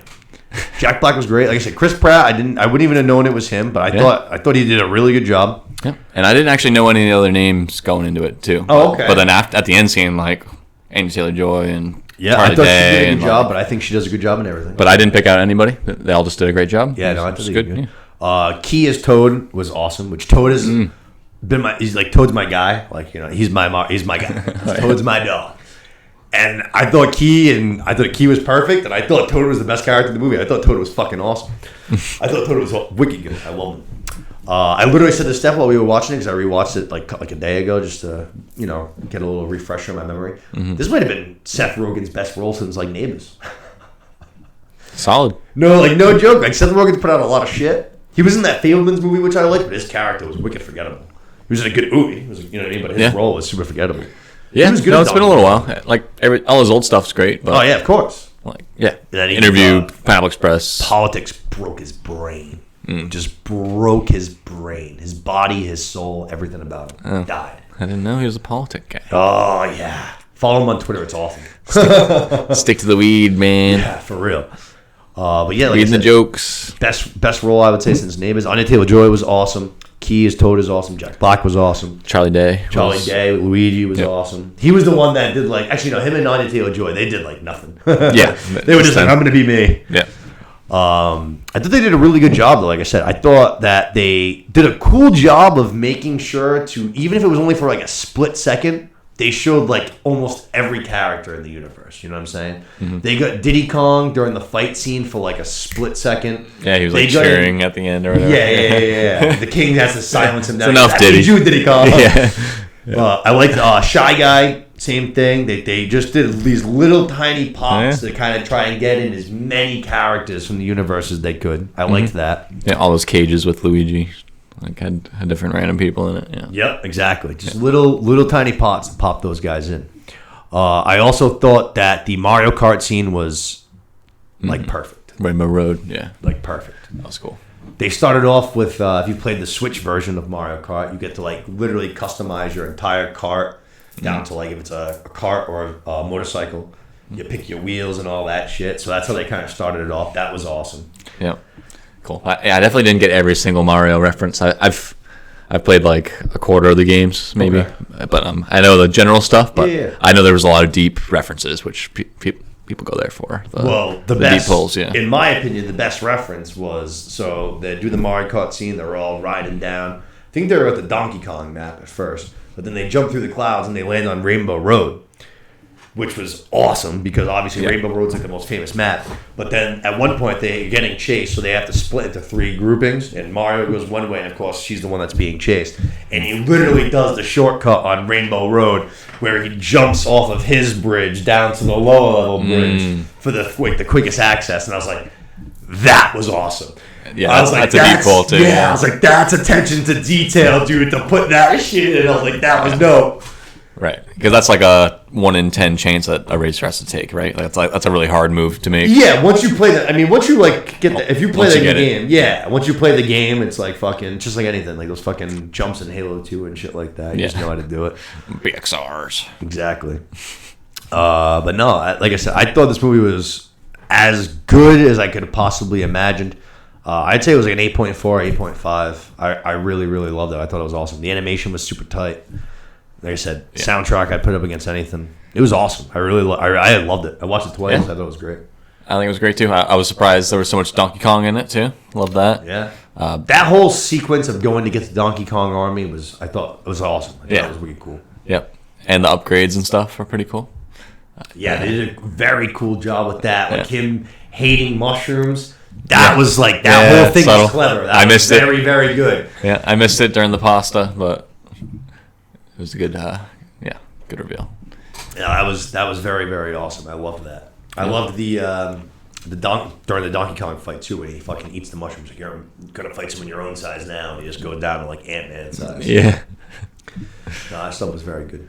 The Mamma Mia's every time was in slow motion. That was fucking perfect too. All that it was awesome. And then just the huge end scene with the star too. Oh, like that perfectly executed. Yes. Beast mode. Actually, you say star, and that actually just reminded me of another thing that I wanted to mention before we move on. The Suicide Star was fucking hilarious. That star that was like kept in the prison, or I don't know, I think it was a star. Yeah, it was definitely a star. But he was like kept in the prison cells, and he just like said the most negative, suicidal shit, but like the most upbeat voice. The little floaty blue thing. Yeah. Dude, he had me dying, dude. I guess it was just too dark for me. I was more just confused every time. Oh my god! Well, it's funny you say that because I was like looking at Steph and I was like, "This is a children's movie." At one point, it was just like, "There's no chance of escape. We just wait here until our inevitable deaths." Yeah. But he says it in such a playful way. I was like, I was dying, dude. I was cracking the fuck up. Yeah, it's like, well, where's the next line, please? Like, save us from this. You just kept saying it, like I said, in the most utmost, like, you know, positive voice, but the most like suicidal shit. I was dying. Los, Mario, you liked it, right? Yeah, the first time that we saw a trailer for that, one of the movies that we were going to see, I was instantly like, this movie's going to be terrible. And I couldn't have been more wrong because it was unbelievable. Yeah, it was. Love to For animation, I'd give it like a 9 out of 10. I thought it was awesome. There we go. I thought they absolutely crushed it, and I would recommend anyone to go see it. Hell yeah. And if Los likes something he's giving it a 9, that's the biggest. That's a ringing endorsement from Mr. Los. You ain't gonna get a better endorsement from this podcast than that right there, ladies and gentlemen. Go check out Mario Bros. No, he did say for an animated movie, it's a 9 out of 10. So that's a. You never know what that means. You never know what that means. It's a tough caveat. $1.3 billion, bro. Yeah, The one thing that I actually give it in my criticism with the Spiderverse movie is just I thought it was way crisper in terms of animation. Very different style, but no, I get what you're saying because the animation in this was seamless. It was very, very crisp. Yeah, it didn't just look like a video game, like rendering. No. It was fucking clean. For sure. And I'm pretty sure they only spent $100 million on the total budget. No shit. With all those good actors and that crazy animation, which is impressive. I already said, I think sometimes when you do these animated movies, and it's such not easy, but it's an easier job for these people rather than being on set and doing all this when they can just go into a studio where it's air conditioned and fucking spit some lines into a microphone. And they hear, like, it's so easy to pitch. Let's say who the last person was, right? Let's say if the last person was Anya Taylor-Joy, hypothetically. They're like, hey, we already got Chris Pratt, we got Jack Black, we got Charlie Day, we got Seth Rogen. And they're like, she's like, oh shit, like, sick. And all I have to do is Peach. Right, all I gotta do is pop into a studio, fucking, if they live in Hollywood, they do the studios right there, you know what I'm saying? Like, all you have to do is drive down the fucking street, and you go and do your job, you know what I'm saying? And it's gonna make a fucking killing. Yep. So it's like, why not? You know what I mean? It's an easy paycheck, and you get to work with a bunch of cool people. You know what I'm saying? It's already half made or mostly made. Yeah, exactly. Yeah. It's like, yep. No set, like I said. All you have to do is pop in the studio and fucking spit some lines. That's cool. What could be better than that? Yeah. They did. I feel like they did a good job of sticking to like the real characters that we know and love too. Peach is one that they changed a little bit, but it was all for like good stuff. I feel like Peach is always like the helpless. I don't know. Yeah. She's good in like Super Smash Bros and stuff, but Which I actually kind of like that they made her a little bit more like cocky, confident in this. To be honest, yeah, she was great. I thought she was good. It was a good change. Even like when they do like the the obstacle course scene, basically. Right, she was not impressed with Mario. Yeah, Yeah, but then at the end, like she's like, "Oh, but you made it so close," and he's like, "Yeah, how many times did it take you?" And, like a lot. And she's like, "Oh yeah, a lot. Like more than it took you." And he's just like, "You did it on your first try, didn't you?" She's like, "I did it on my first try." yeah, yeah. Yeah, I'm great. I love Anya Taylor-Joy, man. I don't care if it's on screen animation or anything. She is fucking awesome. She is. I think she's as far as actresses go, I think she's the future. I put like. Shout out Florence Pugh. I put Florence Pugh right behind her, but I think Anya Taylor-Joy is. She's unbelievable, man. She's unreal. Yeah, I do love her too. Florence Pugh? I actually watched Black Widow again like 2 or 3 days ago. Oh, no, that's right. Yeah, you meant Florence Pugh. Pew! This is a bold take. Some people might be upset about this. If they didn't blow Taskmaster in that Black Widow movie, Black Widow's like, that's a top tier MCU movie. It's not like the best, but it's top tier. That movie fucking bang. I love that movie. I really do. It was good. Great family dynamic, tons of comedy, awesome action sequences. Introduced some like very entertaining characters in David Harbour and Zoe Pugh. Not Zoe Pugh, like Florence Pugh. Oh my. Flowy. Taskmaster was butchered. Absolutely butchered. Like in regards to how he's supposed to be, or like just a terrible actor. The fact, like the storyline, like the way that they did it, it's just like, oh yeah, this girl's like his daughter. She's supposed to get blown up, and like Taskmaster's a badass. They like should have done it the right way. But aside from that, that movie bangs. Yeah. The Nirvana intro too, with the fucking Nirvana intros bangs.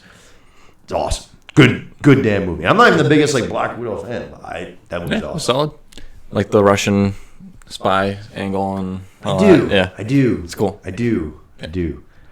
Speaking of watching Stranger Things back, Stranger Things 3 is by far and away the best season. And I'm also going to double down on something that I definitely realized. At the time, Vecna was very cool and shit. Vecna was a badass. He was fucking scary and intimidating. The mind flare from season 3 takes such a dump on Vecna. It's not even close. The mind flare is fucking scary. And dude, Vecna needs 4 kills to open up the fucking portal to split open all the fucking whatever it is, whatever town they're in. The mind flare kills like half the maybe 10% of the population of the whole town. He sucks in so many people to make himself so big, and all those people die. Children, old people, middle-aged people, puppies. For real, mind flare. Way better. Yeah, I couldn't agree with you more. All I have to say is the scene with fucking. Let me tell you, Cotton. Who's the really nerdy one out of the 4? I can't forget his name. Dustin? No. The quiet one. Will? Yeah, Will. When Will gets face fucked by the fucking mind flare, and he's just going, and he's just got all. Oh man, that right there. That's all I needed to know. I'm not messing with the mind. God. Oh yeah, he's gonna get activated big time in season 5. He's gonna be. I think Will's gonna be like the big bad somehow in season 5. But like I said, yeah. I mean, he was scarred as a child. You watch Stranger Things? I haven't seen it yet. Oh my god! You say what the fuck? You made me admit that like 4 times on this podcast already. I'm sorry. I do smoke a lot before I come in. Usually. That's okay. No, I know you just can't believe it. You just think better of me, so you don't want to believe that it. That is insane. Dude, I just watched the whole thing back, and that's probably like the 7th time. Not like the new season, you know what I'm saying? Like you're the aficionado of all things Stranger Things. Oh man, I can't. All things Stranger. I can't get enough of it. Yeah, I just finished the prequel book, which was tight. A+. Tight. Toy, like a toy guy. Tight. Yeah, it was fucking awesome. Especially if you're a big fan of the show, check out the book. It's awesome. It's all about Eleven's mom and shit. You gotta readjust a little bit. Knocked me out of there. Get me on camera, damn it. I love it. But yes, back to formula. Mario Brothers, very, very good. Los gives it a 9. Can't get a bigger endorsement. I'm saying 8.5. Lukey really liked it as well. As tight a soundtrack, as tight as animation as you're gonna find. Yeah, it was fun. Go check it out. Also 90 minutes, not a crazy Love that, thing to watch. Yeah, good time the whole time. No wasted that. time. All either references or jokes or cool shit on the screen. So I'm one of those guys. I actually have no problem with like if you tell me a movie's 3 hours and fucking 20 minutes, I'm totally cool with that. Yeah, as but long as it's refreshing fucking, still. Yeah, no, as long as it plays, Yeah. I'm in. You know what I'm saying? Yeah. But I also love the same thing. If we have a 90-minute movie and it's just like this is the story we're doing, we're gonna bang it out. Like let's go. I love that too. I love it. You know what I mean? I can appreciate whatever it is. Yeah. But Something what about was the Netflix one for the Scorsese did a couple years ago? The Irishman. Mm-hmm. That one did 3.5. not bang throughout. Yeah. That one did not bang throughout. Dude, that movie I started at night. I fell asleep. I woke up in the morning. It was still going. So did you watch that here with us? I did. I fell asleep, and, All then right. and then I woke up in the morning, and it was still going. All right, word. I was gonna say 'cause we watched it here when it first came out with like I think it was like 6 people. And when it tell you ended, again. me and Dylan were the only 2 people still awake. And I remember me and Dylan just looking at each other, we're like, well, that kind of stunk. And then Dylan was like, yeah, it did. I'm out of here. I'm leaving. And I had to wake up everybody else. It was like season 1 of the movie or something. What's going on? it was tough, man. I love Scorsese, but that one was just tough. A lot of legends in it though, but yeah. Tough. Let's get to our last bit here. Across the Spiderverse. The sequel to Into the Spider-Verse, which I think actually we're going to start there real quick just for a few minutes because you didn't see Across the Spider-Verse with us, but you just recently dove into the Spider-Verse. Yes, which I know is another thing that you feel a lot of shame on my regard. It's all right. Yeah. I actually, At least I've been missing out. not as long as you for sure, obviously, but it actually took me a while to see this too. Like it had already been out like over a year before I saw it, and it was getting so much pub over and over again. I was like, finally, like, fuck it, I'm gonna watch it. And as soon as I watched it, instantaneously, I was like, oh man, I wish I had watched this sooner, right away. Yeah, no, it is really cool. I thought it must be like a basic. I don't know. I thought it was a simpler thing, but it's really like one of the more intense, in-depth movies, and a bunch of really cool, creative characters, and caught me off guard. And yeah, really new, innovative. Banger of a soundtrack. Yeah. Oh yeah. Another banger. Yeah, and makes you love everybody in the movie. I don't know, something about it. Oh, it's for like sure. You buy into everybody. You want Miles to succeed. You want Gwen to be awesome, and You want the chump 30-year-old Spider-Man to be great. Yeah, I was gonna say. The us version of Spider-Man. I loved all right, let's do this one more time, over and over and over again. I loved that. That shit always cracked me up. Mm-hmm. Wicked tight animation. Yeah. I love like the actual comic book, like Bang, Boom, Pals, and all that kind of shit. Big fan of that stuff. I texted you early on too that I caught a line that you quote all the time. He's like at his new school or whatever, and his shoes are untied. He goes, "I'm aware it's a choice." And I've definitely heard you say that To the point where I say of times. it so often now that I actually, like when you texted me that, I'm not even kidding. I was like, that is where I literally forgot that's where I get that from. I say it that often. Like I'm aware it's a choice. I know. I feel like you've been saying it for 10 years. Yeah, I say it quick. Like he pauses a little bit. Like I say it like in one fluid. Like I'm aware it's a choice. Yeah. One sentence. But yeah, I do that one all the time. Yeah. Great. Got me bought in right away too. Maybe loving me more. But I mean, the first one is quite literally like it's a masterpiece. It really is. Like not to even like be sarcastic. It literally is a masterpiece because, like you said, you get attached to these characters, even though it's animation. It's so like the leap of faith scene. You can put it up against like any animation, not animation. That fucking scene is amazing. Like it's fucking awesome. Him literally playing Peter's voice in his head when he's just sitting there like looking down, and then the actual it's awesome. The music again kills it. It's fucking unreal scene. Got what is that? Is it Post Malone or Kendrick? That one's Kendrick. Yeah. It's just like really cool, just having that kind of real universe. He's listening to like a new Kendrick song, and like is his driving force. He's got the Chance the Rapper poster on. Sings it to himself a couple times, like to like get motivation and stuff. I don't know. It was just very immersive, even though it was so out there at the same time. I don't know. Yeah, no, for sure. You get Spider. Cool vibes. Yeah. You got fucking the futuristic one from Japan. Yeah. Yeah. Spider Noir. Spider Noir's the man. Yeah. I mean, Nicholas. Like, let me tell you, I have never done a 180 on someone more in my life than Nicolas Cage. I didn't know that was him. Growing up, I always liked like National Treasure. I love National Treasure. Love National Treasure. And I was always like, Con Air is fine, even though it's kind of a mediocre movie. But like, even his character in that fucking Poe kind of is a bitch ass. Nick, you remember your favorite line from Spider Noir? Oh my god! We don't pick the ballroom, we just dance. Classic. Dude, that's a great fucking line. It's fucking fantastic. That's probably going to be the title of this week's episode. We don't pick the ballroom, we just dance. Probably just pick that right there. Not the I'm aware it's a choice. Yeah, no, A little less sketchy, that a little less was sketchy. the Nicolas Cage one. But like I was saying, I've never done a bigger 180 on anybody in my like. Dude, Nicolas Cage has won me over the last like couple of years. I mean, the unbearable weight of massive talent. I can't say it enough. I've talked about it already. Like, was fucking awesome. And nobody else on planet Earth could have made that movie. Nobody else. Like, no one else has Nicolas Cage's psychotic story of ups and downs. Like, and to be so self-aware. Like, again, a work of art. It was a masterpiece. I couldn't believe how much I loved that movie. But Spider-Man Noir is the man. I'm honestly, I've turned around big time. I'm a huge Nicolas Cage guy. I didn't know Spider Noir was him. Yeah. But yeah, I think I've always loved Nicolas Cage. I also didn't know how crazy he was until maybe I don't know, more than 5 years ago, but less than 10. I don't know. But yeah, he's a wild nut. He spends all his money after every movie, right? Or at least he did, and bankrupts himself after every movie, so he has to do another movie. Buying fossils and dinosaur skulls. Yeah, exactly. And shit. It was Yeah, crazy. he still has net worth. He just has no cash. It's like, I like all my cool shit. Let me make another movie so It I was can just make my mortgage payment. many bad Nicolas Cage movies. Like it was. Well, that's part of it. He was desperate to pay the bill. It was yeah. But he had some crazy shit. Have you seen Pig?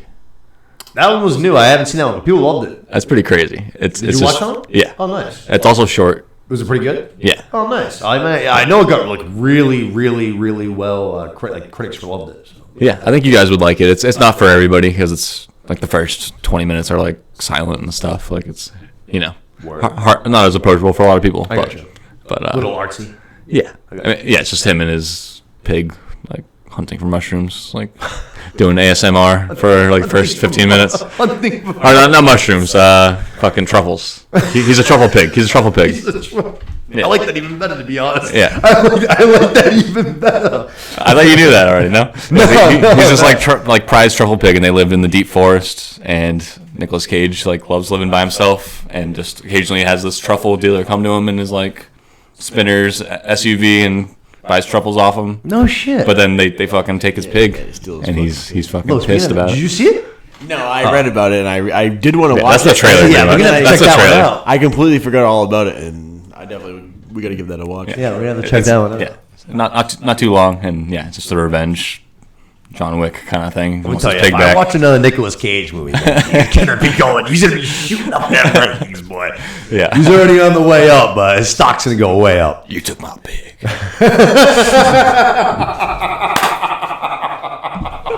God, I hope that's a line in the movie. I think it is. Oh, Jesus Christ. Oh, that sounds fantastic.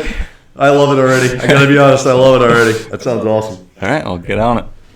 Before we move, though, we're gonna Spider-Man Noir. We get a quick little glimpse of him very quickly at the end of Across the Spider-Verse. But I've heard some rumors that we might be seeing some of these Spider characters in live action. I would love to see Nicolas Cage in live action as Spider-Man Noir. Oh my god. Like, I mean, love it. I'd fucking die, dude. I'd die. He would fit the mold too, because it's like an older version Spider-Man, and like he's obviously getting up there in age himself. So I think I think it works well. Oh, I'd be fucking. That'd be great. Just to seeing him, and oh my god, I'd die. I would die. Die happy man. Yeah, for real. But yeah, no, Into the Spider-Verse, obviously, like I said, I legitimately think it's a masterpiece. So Yeah, get another new one. Yeah. You can spoil whatever. I'm cool. yeah, no, we're gonna keep it somewhat spoiler-free, but we're gonna talk about it a bit. Yeah. So a lot of pressure on this movie, in a way. They delayed it, which I think if you've seen it, you know was the right move. This thing was crisp, this thing was clean, the animation was sick. When we first saw it, we actually thought that our theater itself was a little malfunctioning, because the first opening monologue for say like 10 minutes ish was super quiet to the point where like everybody in the theater like was thinking the same thing, and like no one was even like touching their candy or anything. You know what I mean? Everyone just like trying to be as silent as they can.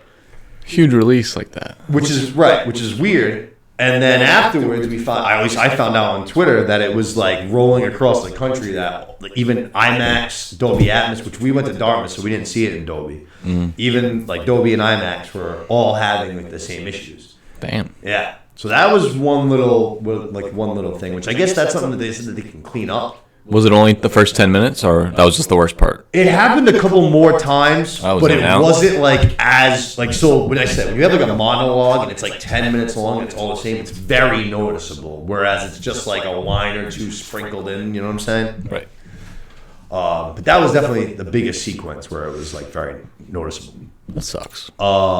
But I thought as far as living up to the first one and being a sequel and the delay of the release, I thought this movie fucking banged. I thought it was really, really, really good. I do think that the first one is definitely still a little bit of a tear up. It's not quite what the first one was, in my opinion. I thought that they did everything right. Like I said, I thought it was a totally great sequel. I loved it. I think they did everything right. But I think everything was just a slight step down from the first movie. The soundtrack, definitely not as good. I thought that like the plot in the first one was much more like straightforward. Like there was a break in the timeline. We have these Spider-Men. We have to get them back. Whereas the second one was almost kind of just like, hey, let's like hang out and go fuck around in like the multiverse of Spider-Man. You know what I'm saying? And then like things kind of unravel from there. Yeah. Just them existing rather than having a mission kind of thing. Right. Yeah. So I like that more centered plot in the first one. Another thing that I thought was a big difference was the pacing. The first one, I think, just bangs. Like every single scene, it just bangs, bangs, bangs, bangs. Whether it's something actiony or something funny, the movie just goes. This one was a little bit longer, and it not like it was a bad thing, but it felt a little bit longer. Like I easily thought they could have trimmed maybe like 10, 12 minutes off, like pretty easily. Yeah. The last thing that I thought was kind of like a negative was the fact that because you'll see in the trailers, because it was such a massive, massive undertaking of over 100 Spider-Men, Yeah. you weren't able to kind of go and spend a little bit more time and get in depth with the characters as you did in Into the Spider-Verse. Well, those are like the small little nitpicking things that I can take away. Like I said, though, I thought this movie was awesome. I loved it. I'd give it like an 8.9, whereas the first one I'd give like a 9.8. I think the first one was incredible. Yeah. So like I said, everything was really good. I had I said, it's nitpicking. You know what I'm saying? Right. And it has such a high standard to held to. Yeah. I can tell you this though. After this one, the third one they did quick because they already they did them at the same time. So the third one's coming less than a year from now. I think it's May, I want to say, of 2024. Look at them. If the third one is equivalent and on the same standard as the first two, you're going to be able to argue it's the best comic book trilogy, right up there with the Christopher Nolan Batmans. Whatever you want to pick. The Guardians of the Galaxy right now is getting a lot of pub as a whole trilogy. I'm telling you, man. You're I don't know about that one, bud. It's good. I mean, The Dark Knight's awesome. It's incredible.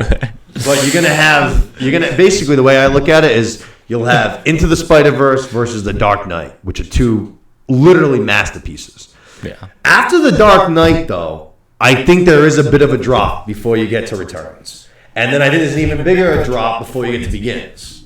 That's just my personal opinion. I mean, Begins is way better than Returns. Really? Yeah. Oh, boy. All right. That's interesting. I don't know. I think me and Mitz agreed on this recently. Or not recently, but earlier in the podcast history. I love Begins. No? I think that's a great movie. Love it. I love Begins. Yeah. Yeah. Hey, to each their own. I did what's Qui-Gon Jinn's character's name there? Liam Neeson's character in that.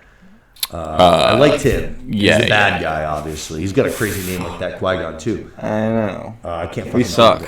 Yeah, I can't think of it. I thought he was How can we not get this? I thought he was good, but I don't know. Overall, it just lacked. I like Returns, to be honest. I mean, I'm a great. I just didn't like the cops I don't know, cops not having guns after they get out of the sewers and stuff, and like it was just not realistic. I don't know. Weird. Yeah. It was mostly fights that should have been fought with guns that had no guns. Yeah. It just was completely not immersing. I hear you. I know. Like they have a tank, like 5 tanks against a mob of armless cops, and they just let the cops run up and like start punching people and stuff. It's like all right, this is not a real conflict. That's fair. That's fair. I'll take all that. That's definitely true. There's some problems. But Ra's al Ghul is who we're thinking. Ra's al Ghul. There you go. Nailed it. Nailed it. Track it down. Liam Neeson's. I love Tom Hardy and I love Dan Hathaway. I mean, I'm a huge fan. I love both of them. I like Bane. Two of my He was my born dogs. in the darkness. Yeah.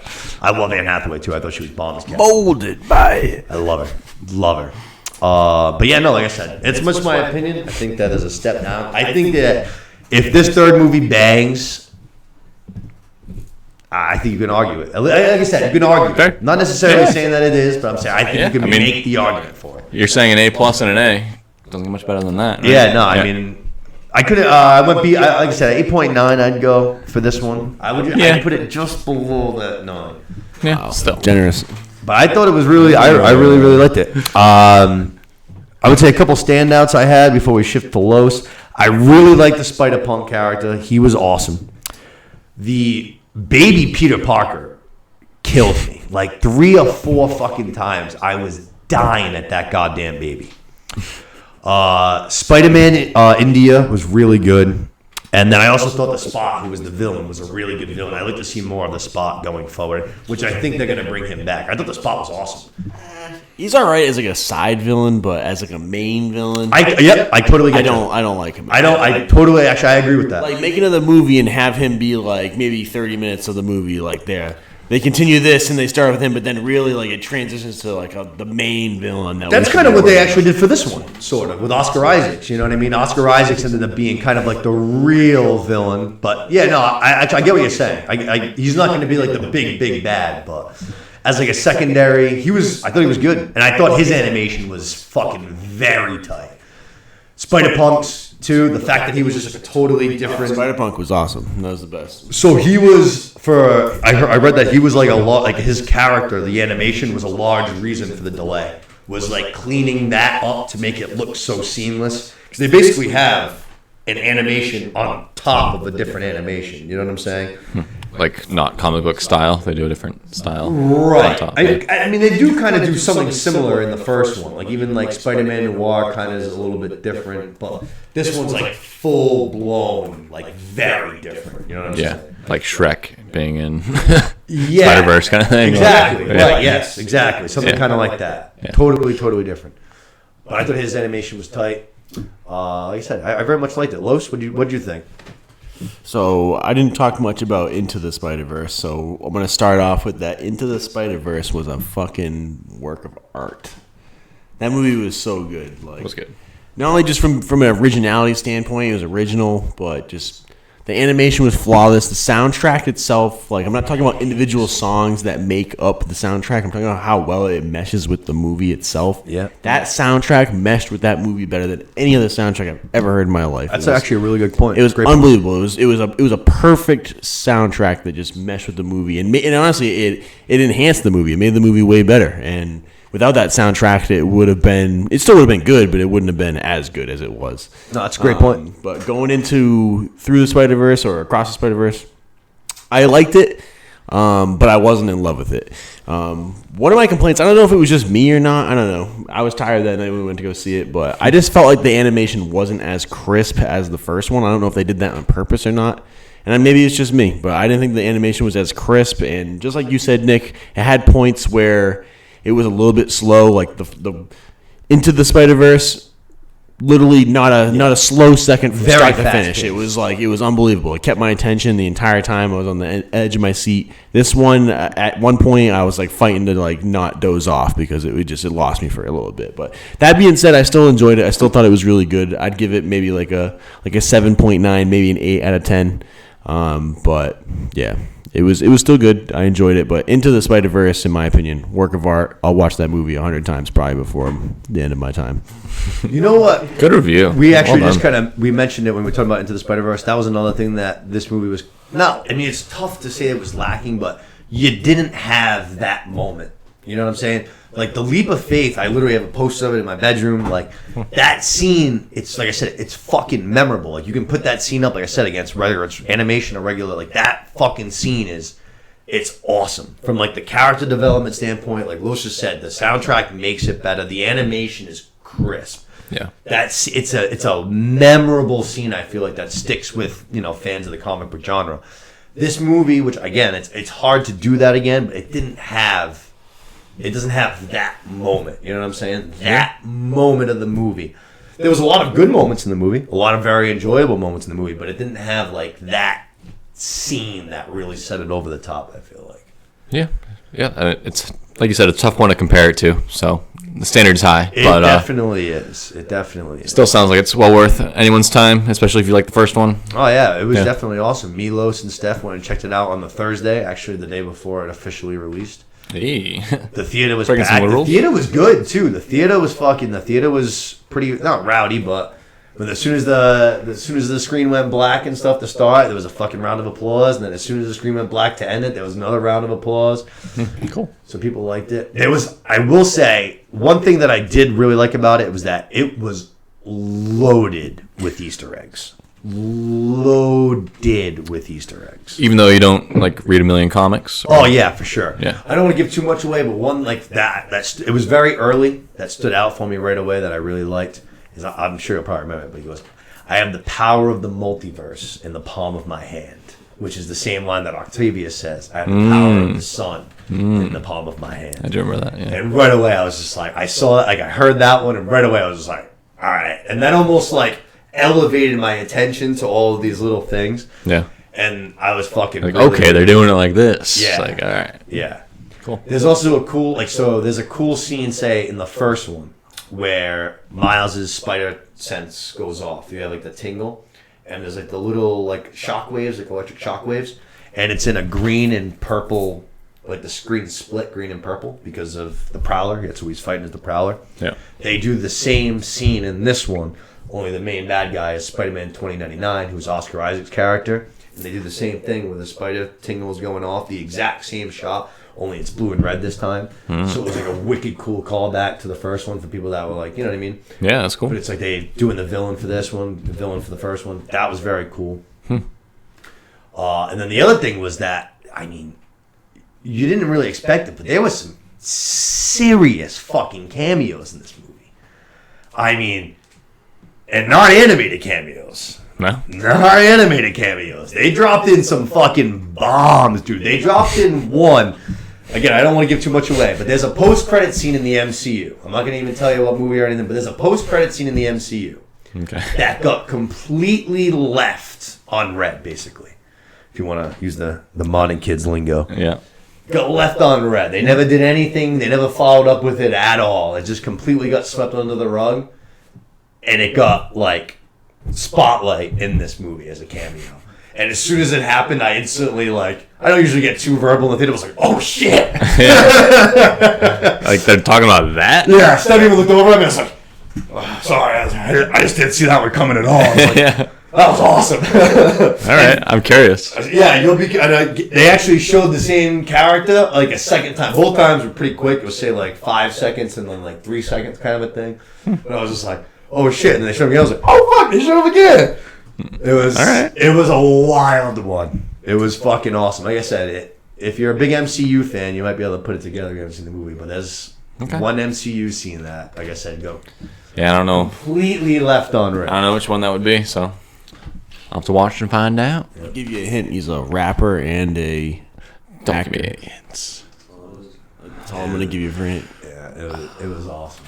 Have you've seen pretty much everything, all the MCU movies, right? For the most part, not Edward Norton Hulk, Okay, that one's kind of bad anyway. and then I missed those shows we were just talking about. Right. I was gonna say he's definitely seen that movie. I mean, it ties into the other Spider-Man. Oh my god. I know. I'm failing my MCU test right now. I should be answering this properly. It's all good. But yeah, no, like I said, Los, not high as praise as he gave for Mario Brothers or Into the Spider-Verse, but still pretty high praise. I feel like I love how much you loved Mario. Give it a Brothers. 7, 9 or an 8. Like I said, Mario Brothers, just in my opinion, better than Across the Spider-Verse. Okay, so that's actually I like that. So you like Mario Brothers better than Across the Spider-Verse? 100%. Oh wow, okay, all right. You know they made that for kids, right? Yeah. Do you remember the Suicide Star we were talking about? That guy was wild. That's interesting though. That's a take. That's a take. I think there's definitely some people that'll agree with you out there. I don't think it's crazy. I don't think it's crazy. A lot of people are saying that they like Across the Spider-Verse more than Into the Spider-Verse. I do think that's a bit of a wild take. It's just wrong. It's not even a take. It's just a wrong take. I kind of agree. I think that's just I think it's a little bit of a wild take. I think that everything about, like I said, I think everything about the first one is just slightly better. Like pretty much everything. I would actually, the only thing I would say, I think the animation was a little bit better in the second one, but we agree to disagree on that. I thought the animation wasn't the first one made like 5 years ago at this point? So it's been a little time. Yeah, exactly. But like I said, this one should be better. This one, you have like so many, especially the scenes where you have so many Spider-Men on top of each other, and they're not all the same style. So it's like that is like an impressive feat. You know what I'm saying? Right. It's already clashy in itself. Exactly. Never mind how you do it. Yeah. Exactly. You're literally like, not copying and pasting, but you're shifting all of these things onto one page together where they, normally shouldn't be. Mm-hmm. So I thought they did a good job of that. And like I said, they introduced some good characters. I was very excited for Afro Spider-Girl. I thought she was going to be a badass with her motorcycle. I was a little underwhelmed by her. She didn't quite get that much screen time. Unfortunately. Kind of underwhelmed. I really thought, the couple moments she did have, she was pretty cool. When she sits out 5 fucking webs at one time from her hand. I was like, that's pretty cool. Damn. Yeah. Plus she's got she reminds me of Beyonce and fucking Austin Powers. I'm Foxy Cleopatra and I'm a whole lot of woman. Yeah. But Spider-Man, I don't know, I was big on her, but she was a little underwhelming. But no, like I said, really enjoyed it. Yeah, I love fucking Austin Powers all the time. Oh my god, I love Austin Powers. But yeah, I said 8.9, 7.9 to 8 for Los. Definitely go check it out. I would go check it out on the big screen too. It's a good movie to see on the big screen. I think I might go check it out again before it leaves. I think I might go check it out in IMAX one day, maybe a Wednesday that I'm off. I think I might go try and check it out with some good audio. Yeah, hopefully. Like I said, I think that they said that they were able to clean that up. So yeah, hopefully that should be a one-day thing. Isn't just like a new audio file they have to send people? It's not even imagine. It's not even like a physical thing. It's not like the film. Right. It should be something that they should be able to fix fairly easily. Yeah. I did see actually one of the guys though from Across the Spider-Verse did a very Game of Thrones thing with the Battle of Winterfell, and he was just like, you should go up to your theater's fucking ticket booth and be like, do you guys have the sound set the right setting or whatever the fuck? It's just like, bro, come on, man. Yeah. You're gonna tell us that we have to adjust our TV brightness to see this fucking battle, and we have to adjust our fucking theater sound to hear this movie? Like, come on, man. Give me a break. Yeah. That's ridiculous. And they aren't going to listen to you if you demand a certain setting on your fucking projector anyway. Yeah, no shit. They're gonna say, okay, yeah, sure. And they're going to fuck off. Most of the time you go to a movie theater, it's like high school kids working there. If you spend $14, you don't get to decide the settings on the projector, dude. Sorry. But yeah, no. I would definitely, like I said, both 2 animation movies, both bangers. I would say definitely go check them out. Go check out Into the Spider-Verse if you haven't for any reason, because it's fucking amazing. Me and Los, masterpiece, work of art. It's unreal. Luke loved it too. Full endorse. Go check it out. But I think that pretty much wraps it up for us here tonight. Yeah. Can I do an off-the-cuff recommendation? Yeah, cool. All right, so season 3 of I Think You Should Leave just dropped on Netflix last week.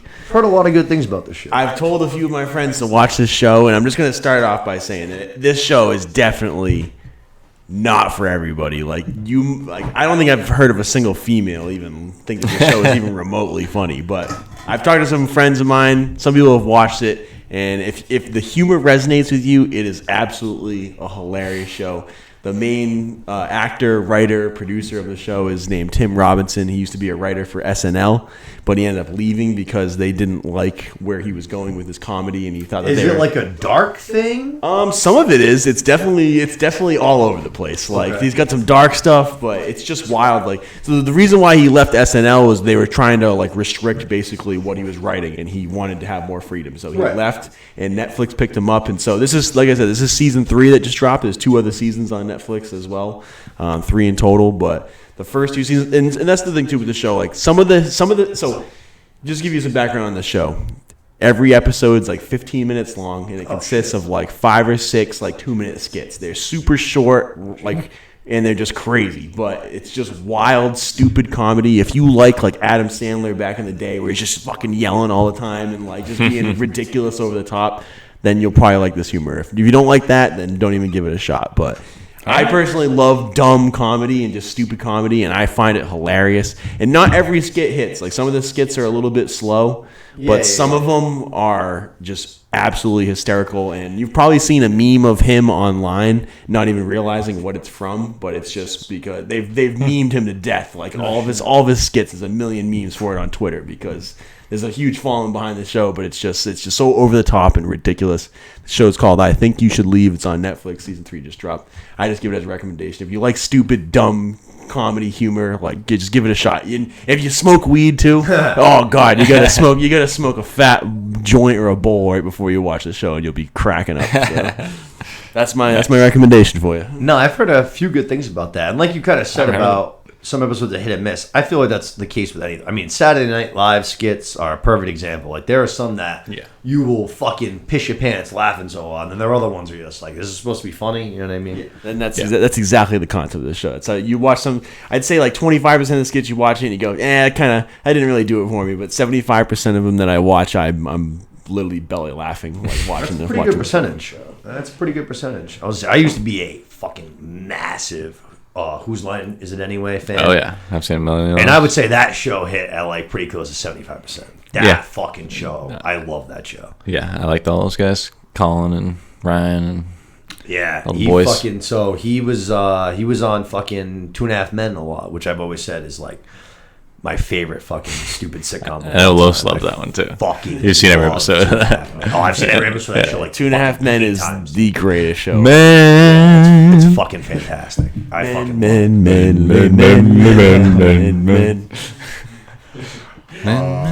Yeah, no, good. I'll probably have to check that out myself, Los. I'll give it a peek. Yeah, you'll probably watch it, and Steph will probably ask you to turn it off in about 5 minutes. But just watch it by yourself sometime when you're real stoned and feeling stupid, and throw it on.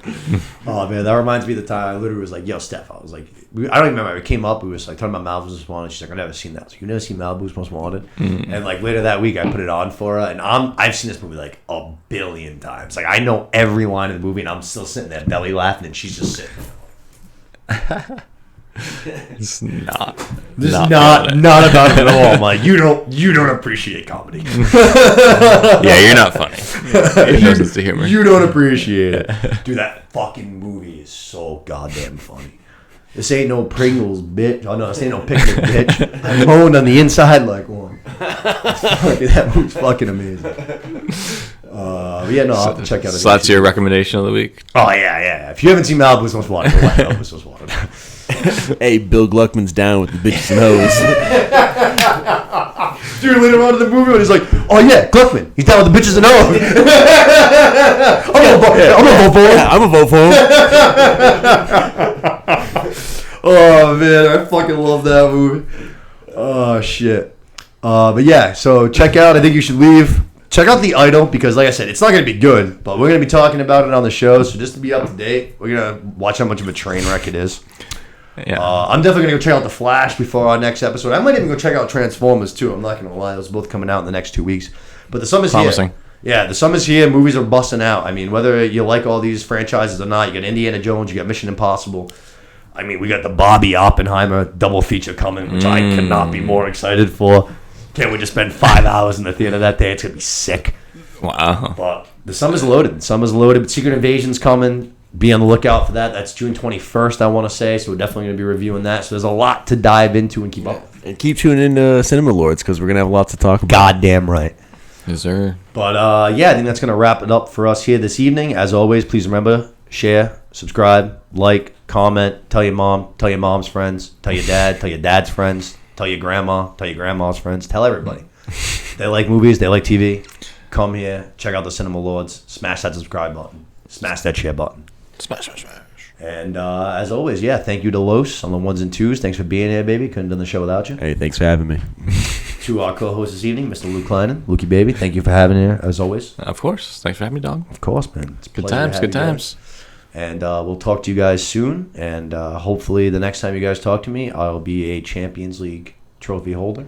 And a God bless two-time- Manchester United. God, oh, my God. Cut that. Cut that right now. Manchester City. Oh, my God. I want to die. Oh, the my first God. ever edit? Oh, my God. First ever my Cinema God. Lords edit? Oh, my God. Oh, my Hey, God. it's been real, y'all. We're out of here. See you later. Good night. Burn it.